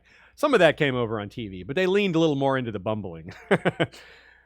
Still, it's a good comment. I agree. If it wasn't for all this war, Edmure would be beloved of the peasants, of the commoners. I think he would be a very popular lord, and not just because he's nice. I think he would probably earn that love because he's a decent guy. Super chat from Tommy Pappas. Valar Rereadis. Thank you, Tommy. Captain Jaime Hellman. Shout out to the New Dad podcast. And shout out to the New Dad podcast being a new dad again. Tommy has had his second child, another boy. And, oh, shoot, what's the name? I'm forgetting the... Solomon, yeah. Shepard's the first one, and Solomon's the second one. I spaced out on that. Solomon. An heir and a spare, as everyone keeps saying. That's right. Congrats to Tommy and Lita for that. Very awesome newborn. This was just a couple days ago the kid was born. So we're talking like a 72 or 48-hour old boy here. Very cool. And with that, we are ready to move on to Jaime 3. Everybody wants Jaime, a.k.a. the Kingslayer's last hand. And this one, what I'm talking about when I mean everybody, I mean outlaws of all kinds, lords like Edmure, you got Karstark and Karstark men, you got Brienne, you got Tywin, you got Cersei. The chapter starts with a very long first sentence. 2 days' ride to either side of the King's Road, they passed through a wide swath of destruction, miles of blackened fields and orchards where the trunks of dead trees jutted into the air like archers' stakes. As Jaime himself says, it all comes back to Aerys. He says it a few times throughout the series. I don't think he says it in this one, but it does remind him of Aerys. The devastation that has, even when it has nothing to do with him, when he sees burned things. Well, here it is. Quote. A half mile on, green began to creep back into the world once more. Jaime was glad. The burned lands reminded him too much of Aerys. It's important to remember, as rereaders, that the Aerys wildfire reveal is a slow one, meaning a first-time reader at this point still doesn't know that Aerys was going to blow up King's Landing. It's only been alluded to. The truth doesn't get stated fully and bluntly until the bathtub scene. There have been hints of it, like I said, like Jaime killing Rossart, the pyromancer, and him thinking of Rossart being hand to the king, and him killing Aerys just after that. So they're connected. And of course, another song is referenced here at the beginning of the chapter, Six Maids in a Pool, a song about Maidenpool, which is where they are at that point. And that is funny to think of in light of the bathtub scene coming up because, well, bathing in the pools of Maidenpool is a thing. Even in Fire and Blood, it gets mentioned that I think Queen Alysanne goes there with her maid, with some of her people, and well, she gets attacked there. It becomes a whole incident, but still, it shows you that people go to these natural pools to bathe in them, which is a tie-in to the bathtubs.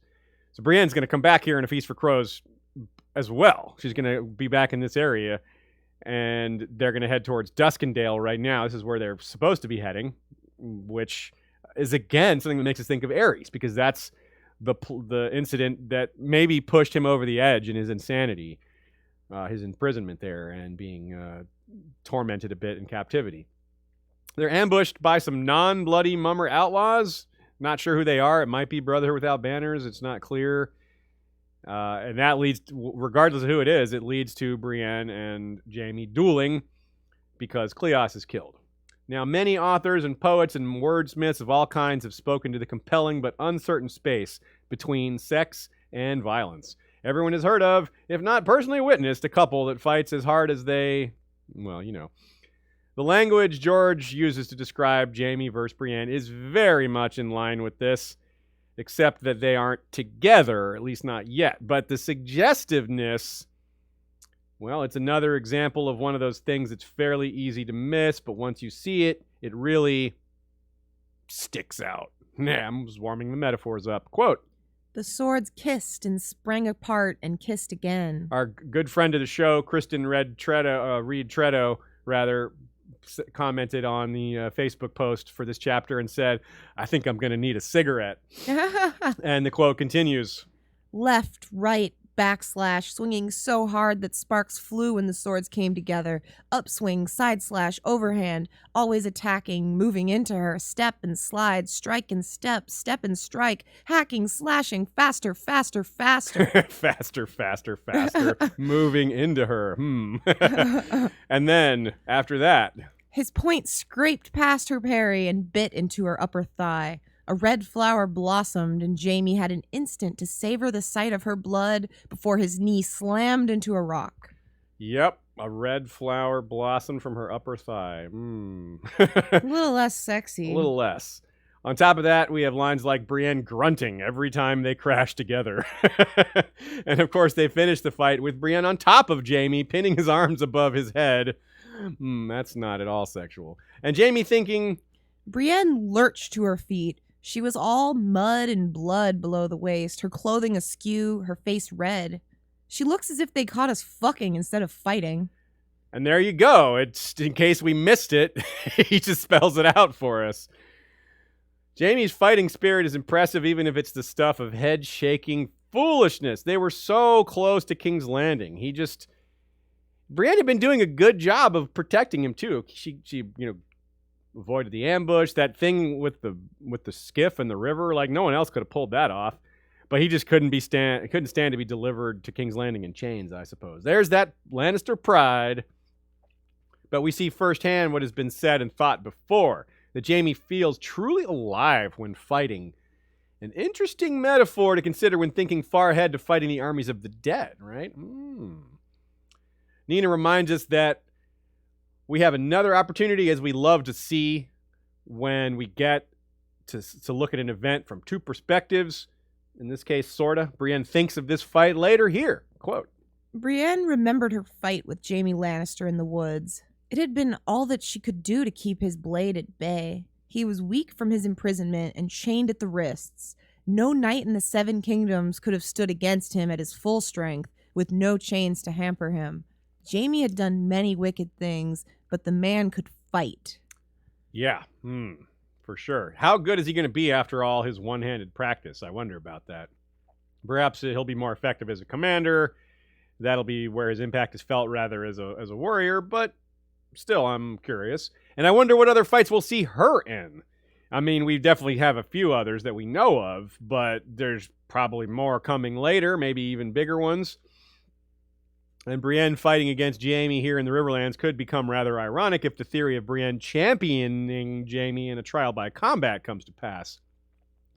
And it could be those men, the ones who eventually follow Stoneheart, that we see shooting arrows at them at the start of the chapter, the ones who kill Cleos. Yeah, it could be them who are watching and witnessing this trial by combat, which would be funny if they were watching Jaime and Brienne fight. Well, the brave companions certainly were watching them fight, showing up and laughing.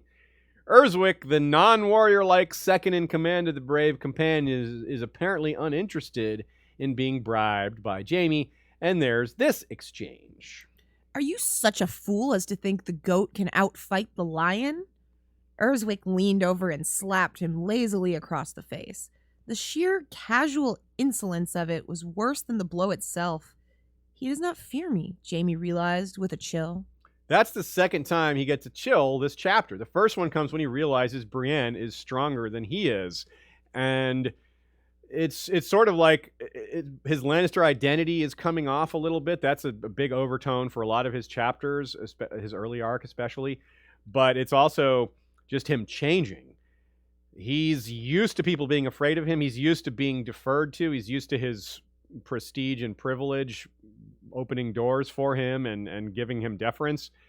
And neither his talent was enough to defeat Brienne, nor is his birth enough to get him out of this situation with the mummers. But also, Jaime thinking of other fighters, well, we got to quote that. Robert had been stronger than him, to be sure. The White Bull, Gerald Hightower as well, in his heyday, and Sir Arthur Dane. Amongst the living, Great John Umber was stronger, Strongbore of Craighall, most likely, both Cleganes for a certainty.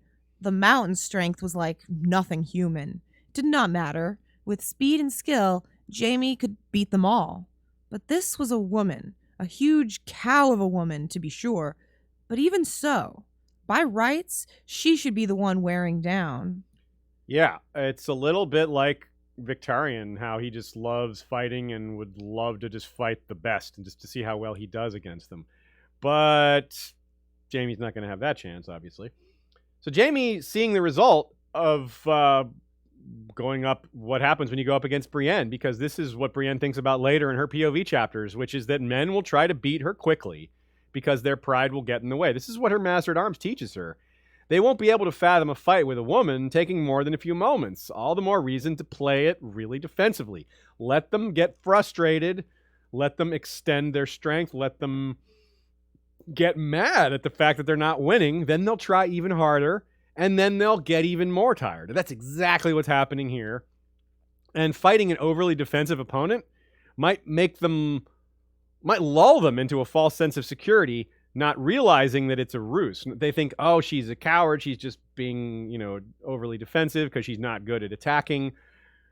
Well, let that frustration build. Watch them get tired quickly. And when they do, overwhelm them as they tried to overwhelm you. But now they'll be tired and you won't be. So it'll actually work when you do it. It's how Brienne beats and slays Rorge in A Feast for Crows. And Rorge is in this chapter. There's mention of Biter chewing some poor Septa's breasts off, which is apparently a semi-regular occurrence, given there's a report of this happening at Salt Pans later, also in A Feast for Crows. And not long before Brienne kills Rorge, in fact, and Gendry does for Biter, of course. So this all kind of comes back later. In A Feast for Crows, she also slays Shagwell, Pig, and Timian. Shagwell and Timian are both in this chapter, and they both talk. It takes 4 of the brave companions to beat her into submission and captivity, even after all that fighting with Jaime and them just being fully rested. Before that, gotta love how Brienne seems barely aware of arrows sticking out of her. It reminds me of Shagga, who did the same after the Battle of Green Fork. Some of them were only buried in his armor, and that might be at least partly the case for Brienne here. Armor can block arrows entirely, but often they turn what would be a deep and deadly wound into just a nasty cut. So it doesn't actually stop the blow, it just makes it into something that's not a big deal. In other words, bloody but nowhere near life-threatening, except for the case of infection, maybe. Speaking of wounds and infections, remember that Qyburn is going to treat Jaime soon after this, but in the meantime, it's part of his suffering because it will get infected. And let's review why the brave companions cut Jaime's hand off. That's a big explanation. It can easily pass for savage cruelty, as it is on the TV show. That's kind of what it is. It's just vindictiveness from Locke is like, I hate this rich boy. I'm gonna hurt him. But for Roose Bolton's explanation in Jaime's next chapter, we know that there's a lot more to it.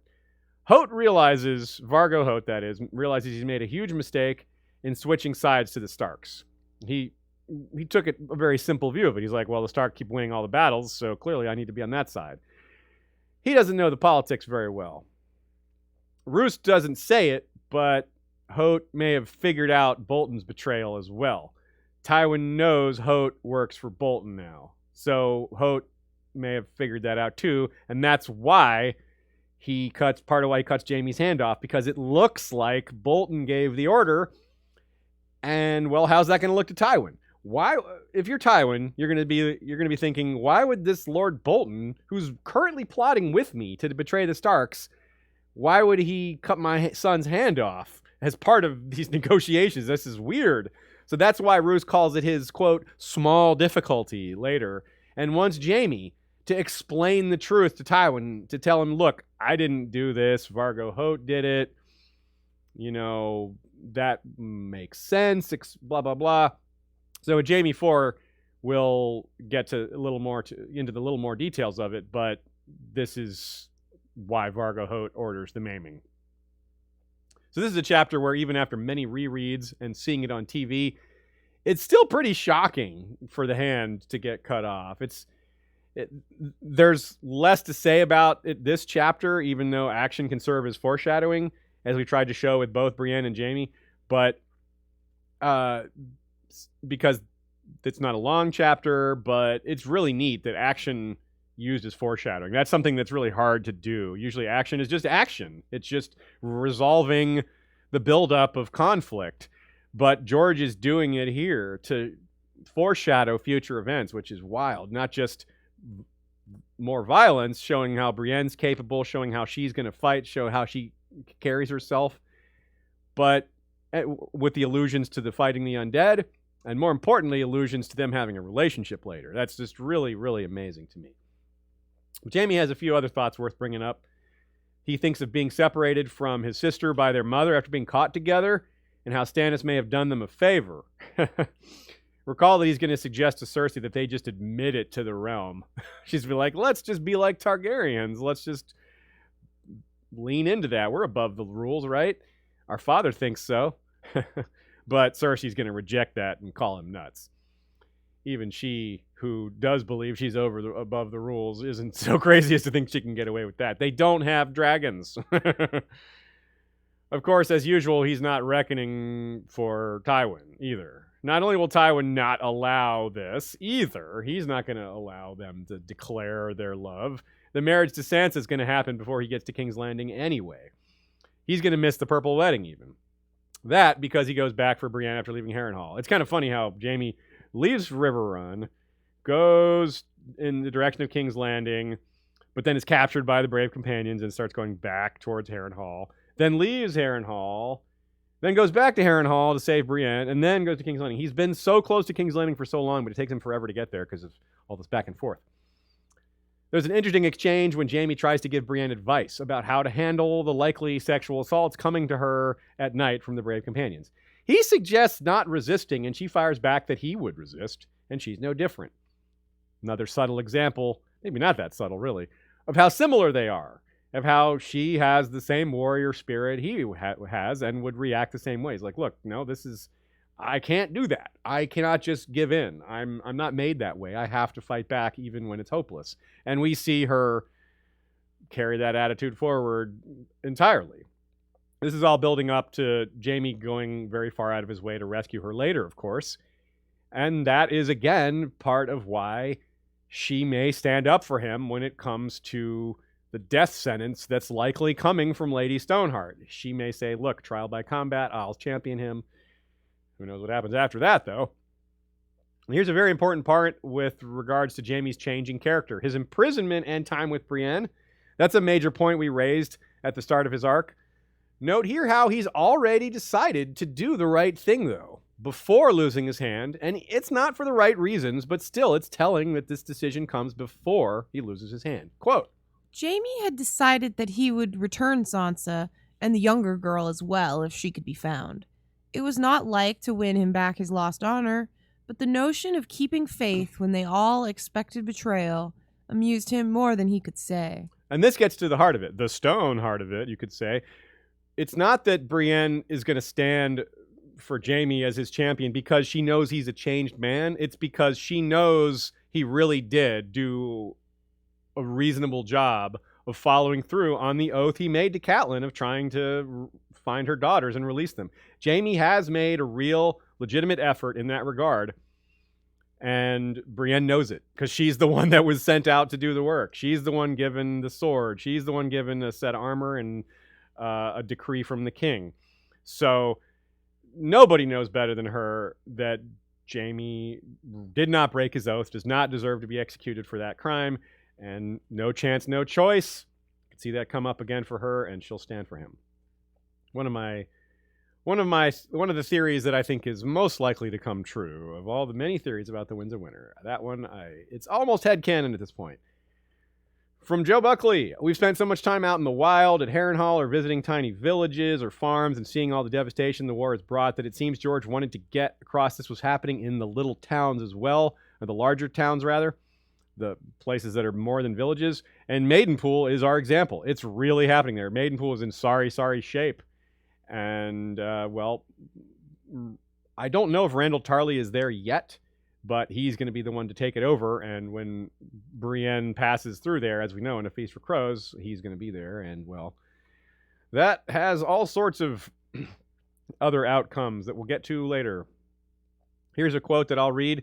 They saw nothing living but a few feral dogs that went slinking away at the sound of their approach. The pool from which the town took its name, where legend said that Florian the Fool had first glimpsed Jonquil bathing with her sisters, was so choked with rotting corpses that the water had turned into a murky gray-green soup. So we wonder, if you look at the map, that could be related to this battle at Duskendale when Roose threw those men away. The one that Rob is so puzzled out, the one that we suggested Varys could read that as what it is. Well, these might be those bodies. This might be from that battle.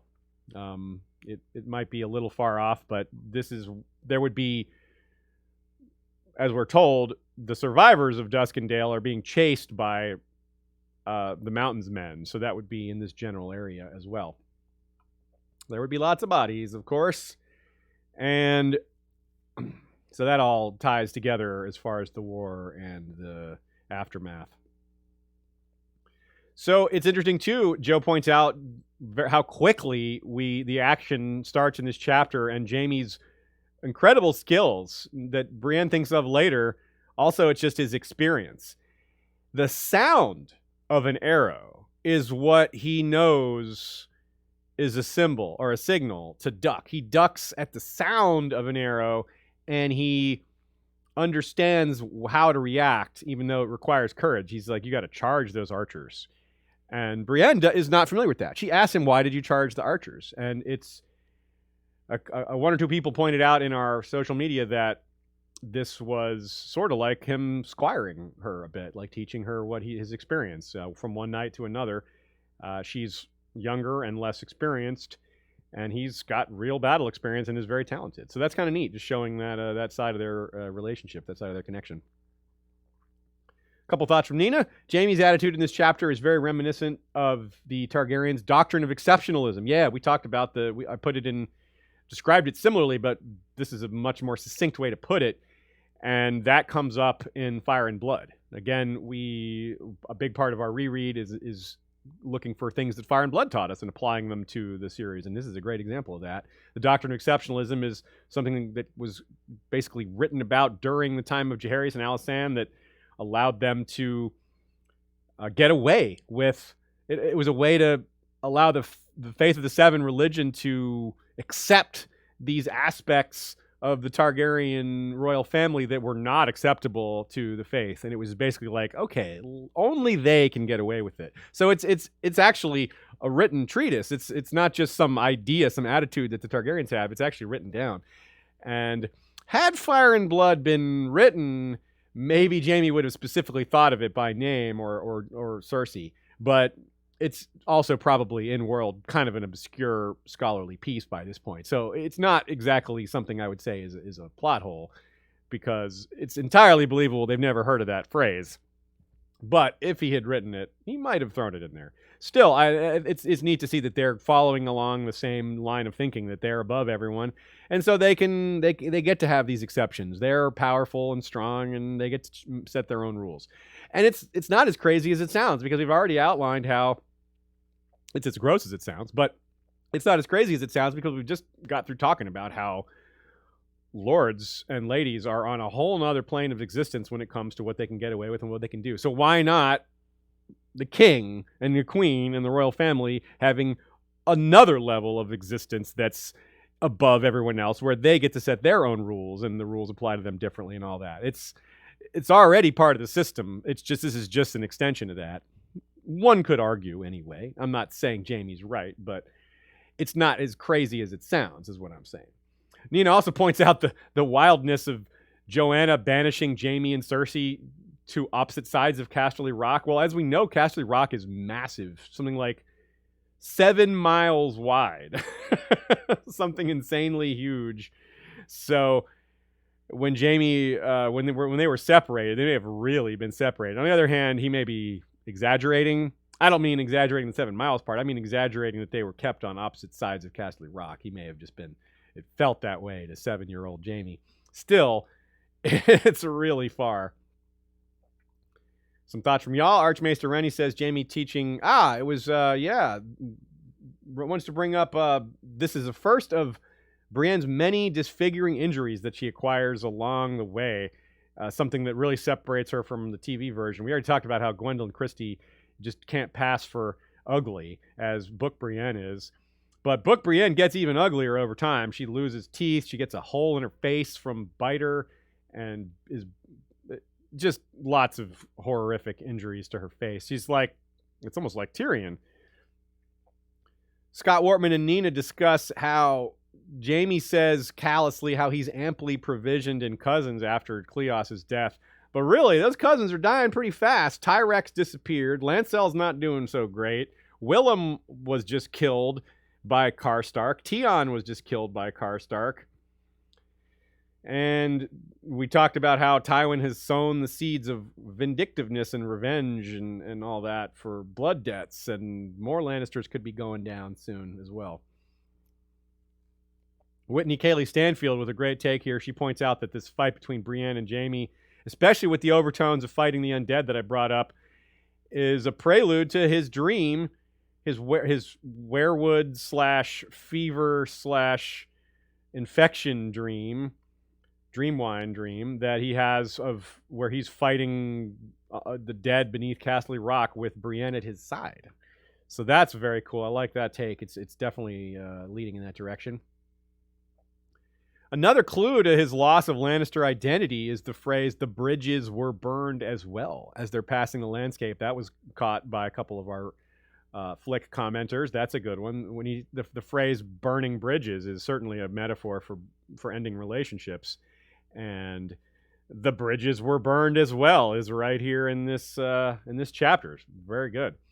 Stefan B with a great take comparing Vargo's chain of coins, which is the first time we really get to see see it up close, I think.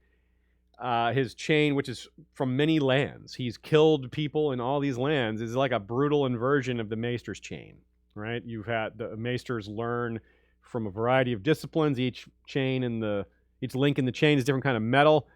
Well, these coins are different metals and different ideas, but they each represent killing and violence, and probably in his case, cutting of hands and feet off. Whereas Maesters are learning and educating and making the world better. Tree Girl, also with a great catch related to the baths and Maiden Pool and the bath scene later, is, well, in the next chapter we're about to start, is Arya 4. There's a song about pursuing his love through the forest and losing to her in the end and becoming, yielding to his forest lass, because she wants to stay in the woods. She doesn't want to become a lady sleeping in a feather bed and all that. She wants to live in nature.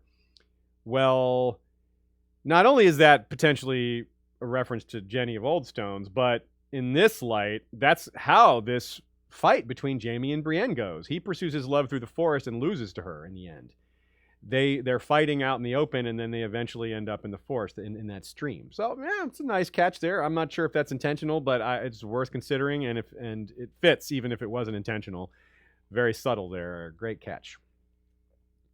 All right. And our last chapter of the day, Arya 4, the one with the Ghost of Highheart, a.k.a. the gang tours the Riverlands. Really, I could have called it the first one with the Ghost of Highheart, because there's going to be a Ghost of Highheart 2 Electric Boogaloo later in the book. Quite a few locations are visited in this one, hence the name Touring the Riverlands. The Brotherhood is roaming from place to place, searching for their main group containing Thoros and Beric. It's explained in this chapter, and the dot is connected back to her time in captivity with Gregor. The Mountains Men would frequently torture people, and they would often ask, where Lord Beric is hiding. Here we're shown the age-old tactic that is employed by secret cells, terrorists, things like that. Good people and bad. If you don't know where he is, they can't get it out of you via torture. They literally couldn't answer where Beric was because he wouldn't let them know. Didn't stop them from torturing him, but, The chapter starts with a fantastic first line. The small square keep was half a ruin, and so too the great gray knight who lived there. Now there's a micro story, right? Just so much can be gleaned from just that. It's a great first sentence. The first sentences this time have been particularly excellent. Though, of course, there's more to it than just this one sentence. But this chapter is full of little micro stories, not just that one. The great gray knight who is a Linderly. His sons were all killed in Robert's Rebellion on both sides. And, like Nina said, he's a little bit like Sir Eustace Osgrey, kind of a broken man whose sons were all killed in the war. And that's a good catch. After this, they head to a small village hidden in the trees. It sounds kind of fantastical, but really it's just people hiding up in the trees, and they say that they won't be able to hide there very long. It's run by a woman called the so-called Lady of the Leaves, a village elder, and we're seeing a bit of a pattern, when you see more and more women running these places, because even though it's normal in this society for men to be in charge, well, most of the men are either off in the war or already dead from the war, and that is when a lot of women end up rising to the challenge and taking over and doing good work. The so-called Lady of the Leaves in this case is clearly a supporter of the BWB, and with a name like that, it's what sounds fantastical, but there's nothing magical or supernatural going on here at all. They're just clever. Tom uses a coded musical signal upon their arrival, and they drop ladders and things. But as I said, this place couldn't last. It's probably gone by now, at the current point in the books, because the Lady of the Leaves says their concealment in the trees depends on the leaves. And, well, autumn, winter, leaves won't be there, etc. It's pretty straightforward in that sense. She also reports a dozen wolves on the prowl, Karstark men almost certainly, and they find that more Karstark men have sacked a small sept nearby. Lem asks first if it was the Bloody Mummers, because who else would be sacking septs? Well, he's not wrong to make that guess, because we did in fact see them sack a small sept in this previous chapter. That's where Jaime and Brienne come upon them after they've been captured. But in fact, it's the Karstarks sacking a sept. So, yuck. So they move on, such as the life of an outlaw band trying to find their leader when there's no regular base of operations, right? They just got to keep looking. Next up is High Heart itself, and notice how similar it sounds to the Fist of the First Men. High Heart had been sacred to the children of the forest, Tom Seven Strings told her, and some of their magic lingered here still. No harm can ever come to those as sleep here, the singer said. Arya thought that must be true. The hill was so high, and the surrounding land so flat that no enemy could approach unseen. Now, of course, the Fist had problems. Being high and tall and being able to see everything coming isn't always such an advantage. I mean, you can get trapped there. You can be besieged there. Maybe that's what happened back in the day. Tom tells her of the Andal King Erig, the Kingslayer, who chopped down the 31 werewoods here. Maybe that was after some long siege of the forces hiding up there. Who knows? But even to this day, the small folk shun the place due to ghosts. But Arya, as usual, is not bothered. She thinks of playing in the crypts of Winterfell and how ghosts don't really scare her. And in fact, the ghost is going to be afraid of her, though not in this chapter. It's going to be in Ghost of High Heart 2, Electric Boogaloo, when the ghost takes note of Arya and freaks out a little bit. But Arya does see her this chapter, and we learn that she's a tiny dwarf woman called the Ghost of High Heart. She's not actually a ghost. She seems to have the mark of the old gods with those red eyes, She's a foot shorter than Arya. That's really short, because Arya's only 11, and Arya thinks she's older than old Nan. Her hair is white, and though it would be white by now anyway due to age, probably, it may have been white in her youth as well. Like I said, the mark of the old gods with those red eyes, he says that red or green eyes, like Jojen's, can mark those with green dreams and or green seers. And like Bloodraven himself, an albino with red eyes, which might be what she is. Well, here's her dreams. Let's quote them. "The old gods stir and will not let me sleep," she heard the woman say. "I dreamt I saw a shadow with a burning heart butchering a golden stag, I dreamt of a man without a face, waiting on a bridge that swayed and swung. On his shoulder perched a drowned crow with seaweed hanging from his wings. I dreamt of a roaring river and a woman that was a fish. Dead she drifted, with red tears on her cheeks, but when her eyes did open, oh, I woke from terror." So the first part is Renly's death. Next up is, Euron Greyjoy's faceless man, perhaps bought with a dragon egg, who will toss Balon off the so-called swaying and swinging rope bridge. Third, we have Lady Stoneheart floating down, a woman that was a fish, dead, with red tears on her cheeks. This is all pretty straightforward. The eyes did open. Oh, I woke from terror. That's, if you were to have read this the first time and noted that line, and then saw Catelyn get killed later, you might actually see her undead awakening coming, but pretty hard to catch, pretty hard to piece all that together on a first-time read, but it is quite clearly laid out. It's funny how straightforward this prophecy seems when you've already read the book. Some of the others are still pretty hard to figure out, like the House of the Undying still has a lot of tricks to it. A lot of the ones associated with Dany are tricky, but this one, not so much, really, right? Now, there's more from her, of course, more prophecies coming in the second time we see her.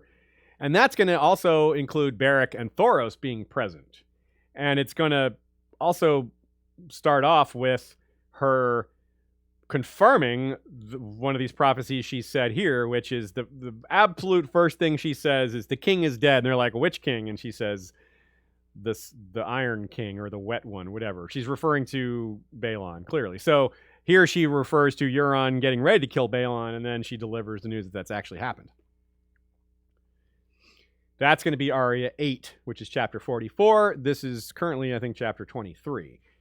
And anyway, so that's also in that second chapter is when we get clarity on what the song that the ghost wants is. It's Jenny's song. And we also, besides that, get music. So we'll talk more about Jenny's song in that chapter when it's more appropriate, when it's more discussed directly, but it's good to note that that's what's happening here. There's other music in this one, though. The floppy fish anecdote comes up, which we had discussed in advance of this chapter, and something about the Maiden of the Tree, about a woman who preferred to live in the forest than to marry a lord, which we just referenced with Brienne and Jaime's duel. So, that's interesting. I think that Nina suggests that could also be about Jenny's song. And I like that idea, or not about Jenny's song, but about Jenny, because Jenny of Oldstones was something that bards sung about. And we have to not be in the mind of the way songs work in our world, the modern world. It's not like songs get recorded and distributed. A bard decides to write a song about Jenny, and maybe some other bards pick it up because it's really good, but a lot of them just have their own version. Kind of like how everyone knows the Bear and the Maiden Fair, but there's subtle differences in how they sing it and the circumstances in which they would sing it. There's very few songs like that where everyone knows the words. Mostly there's versions of these things written by individuals, and they're of varying similarity or not. But the subject matter is the thing that they have in common. Lady Smallwood mentions, speaking of singers, that Tom has driven many women to drink tansy tea. And this, of course, is surely meant to connect to Catelyn, trying to figure out what her father meant by saying tansy and grief so many times. And, of course, it's all wrapped up with the Tullys, because Tom and the floppy fish and all that. So it's all kind of meant to make us think of these related topics. She might be giving Tom a hard time, in part because it seems that they used to be an item themselves. Lady Smallwood, Lady Ravella here, and Tom had some sort of fling, but it seems like they parted on good terms, or maybe they didn't part. Maybe they're still hooking up. But Tom's past relationship with her might be a big reason, or the reason why she's given the Brotherhood shelter at all. Maybe she's a good person that would be sheltering them no matter what, but maybe it's her relationship with him that sort of got it all started, that broached the subject. Arya wrestles with Gendry, and of course it reminds us of Brienne and Jaime just fighting, meaning it also could be a setup for a future romantic connection. It's hard to not realize or to not notice that both of these characters fight / wrestle, or these pairs of characters, and both of them in the show end up hooking up later. And, well, there's plenty of reason to think that that both of these pairs will hook up in the books also. There's lots of foreshadowing for it. You know, Arya we're not long from Arya noticing Gendry's chest, things like that. Or did that already happen? I forget. Anyway, she's noticing him, just like Jaime is noticing Brienne. This is telling, of course. It's paired with her not liking it. Gendry tells her she looks nice and smells nice, and she gets mad. She shoves him. It's part of, I think, her same thought process of maybe my family won't want me back. I'm all dirty and lost. Maybe they don't love me anymore. It's very sad because Arya isn't weepy about it. It's sadder than it may even seem because she handles it pretty well, despite it being a very sad thought and very like, oh, this poor child. And Lady Smallwood is picks up on a lot of it, I think, too. Arya feels like she's not deserving of love. It's difficult for her, too, not just is she out here alone, but she grew up comparing herself to Sansa. And Sansa is incredibly beautiful. She's the very image of what society says a noble girl should be like, and Arya is the opposite. So Arya just thinks of herself as inadequate in that regard. And she doesn't realize how much of a badass she is. She doesn't realize how attractive that is. And she doesn't realize that, well, you know, not everyone wants someone like Sansa, you know? So she's just got all these thoughts wrapped up in her head about not being lovable, and in both ways, not family love and romantic love. And of course, this is where we really, really have some love for Lady Smallwood. This is a really amazing character who on reread is just kind of steals the scene for me, because the Ghost of Highheart, later, her second appearance is when we really get into the meat of it. But this one, like I said, these prophecies are pretty easy to interpret. She's really interesting. But to me, Lady Smallwood is the scene stealer here. She's super subtle with her reads. She's had kids of her own. She kind of understands what's going on with Arya. She claims to not know who Arya is, but by the end of the chapter, she does. Because Harwin says she was much the same at Winterfell. So she knows she's a noble girl, and then she says Winterfell. Harwin says Winterfell. So that's really, really straightforward. So that could come up later. Revella Smallwood, there's at least one lady out there who can identify Arya, or at least know she's alive. Maybe Brienne wanders by much later and they have a conversation. And remember, look, with what I was saying about how Lady Smallwood kind of understands where Arya's coming from, kind of has this deep read of her character. And I think that's a big part of why she tells Arya she's pretty at the end of the chapter. She says, yes, child, and so are you. When she's talking about, Arya says, I'm sorry I tore the dress, it's pretty. And because Arya's having this reaction to being called pretty and seen a certain way, and hearing it from Lady Smallwood is different than hearing it from Gendry. And because Gendry's not an authority figure. Gendry's not someone that she respects. He's a peer, right? He's like her friend who is also young, not an adult, and thus his opinion is taken differently. But when Revella says it, and especially the way she says it with the different circumstances, it really hits Arya really hard. And it hits, frankly, a lot of us readers pretty darn hard, because it's a great, poignant little moment of love amidst so much chaos and destruction. And these are the kind of things that need to be brought back to the world. This is the kind of interaction that is to be built on. It's the green growing in the destruction that Jaime sees amidst all the devastation. He's like, oh, there's some green coming back into the world. This is a little of the same. And it's interesting, speaking of Jaime, they discuss him by conferring. They learn that Jaime is indeed on the loose, but they do not believe that Catelyn let him go on purpose. They think that's so ridiculous. Tom is so startled that he breaks a string. He's like, that's ridiculous. And Lady Smallwood also thinks, yeah, there's no way that happened. But we find out that the Karstark men have been here too. They've been everywhere. Everywhere this Riverlands tour takes our characters today, we find that the Karstark men have been there too, looking for Jaime. I love Lady Smallwood saying, "Oh yeah, I've got him in here naked in my bed." Gotta love that. Again. So, let's see a few thoughts from our other folks here. Nina suggests, I doubt it's a coincidence that both the Bloody Mummers and the Karstark men are shown described in attacking and robbing a sept. It's a damning indictment on Rickard's quest for revenge against Jaime. Yep, there's that. And I think there's something about, I want to go back to Biter biting off the breasts of septas, which I know you were eager to discuss that some more. Because he does it multiple times, and I actually hadn't noticed that before in prior rereads. And in this, the reason I bring it up again is because this chapter, the Septon says the Karstark men cut off the breasts of the mother statue too, even though they were just wood. There wasn't any sort of like gemstone nipples or something like that they were cutting off.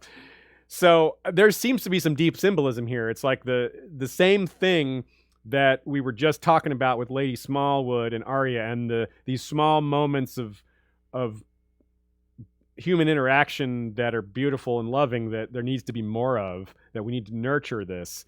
This is the opposite. This is the death of nurturing, the killing of the mother, the most nurturing of the gods. The mother's milk is the growth of children. I mean, I'm not being super eloquent here, but I think you get the point that destroying those things says so much about what's happening all over the realm. And it's the death of mercy. These men are the opposite of nurturers. These men have no mercy. And it's bad.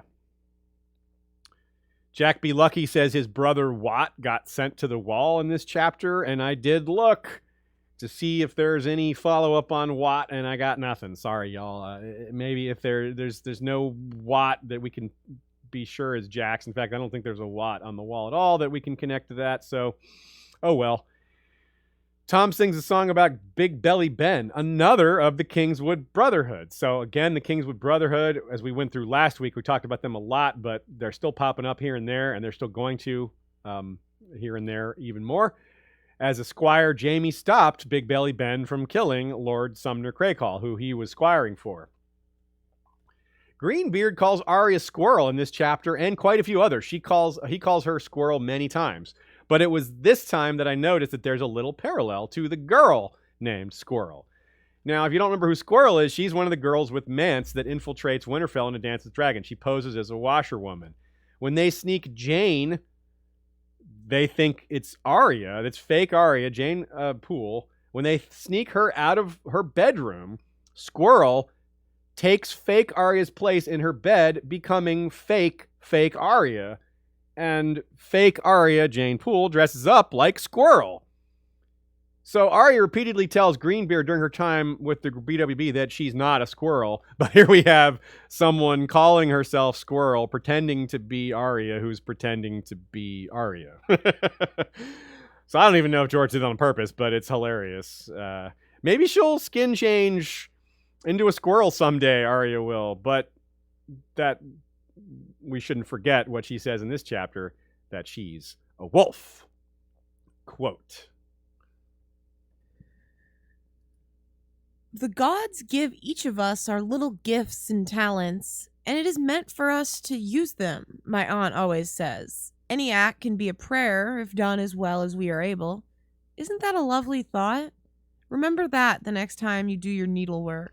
Okay, of course, needlework. There's also some humor in that comment because obviously Ravella's talking about real needles and Arya's talking about her sword needle, but also consider in the light of the many-faced God and, what she's praying to. And any act can be a prayer. Any act can be a prayer, including, if done as well as we were able, including killing. If done as well as we were able, that's what this faceless men try to do. They try to kill as efficiently, as effectively, as cleanly as possible. And she says, isn't that a lovely thought? No, not in that light. I mean, it's very serious and badass and like, whoa, but I don't know about lovely. That's not the right word of it.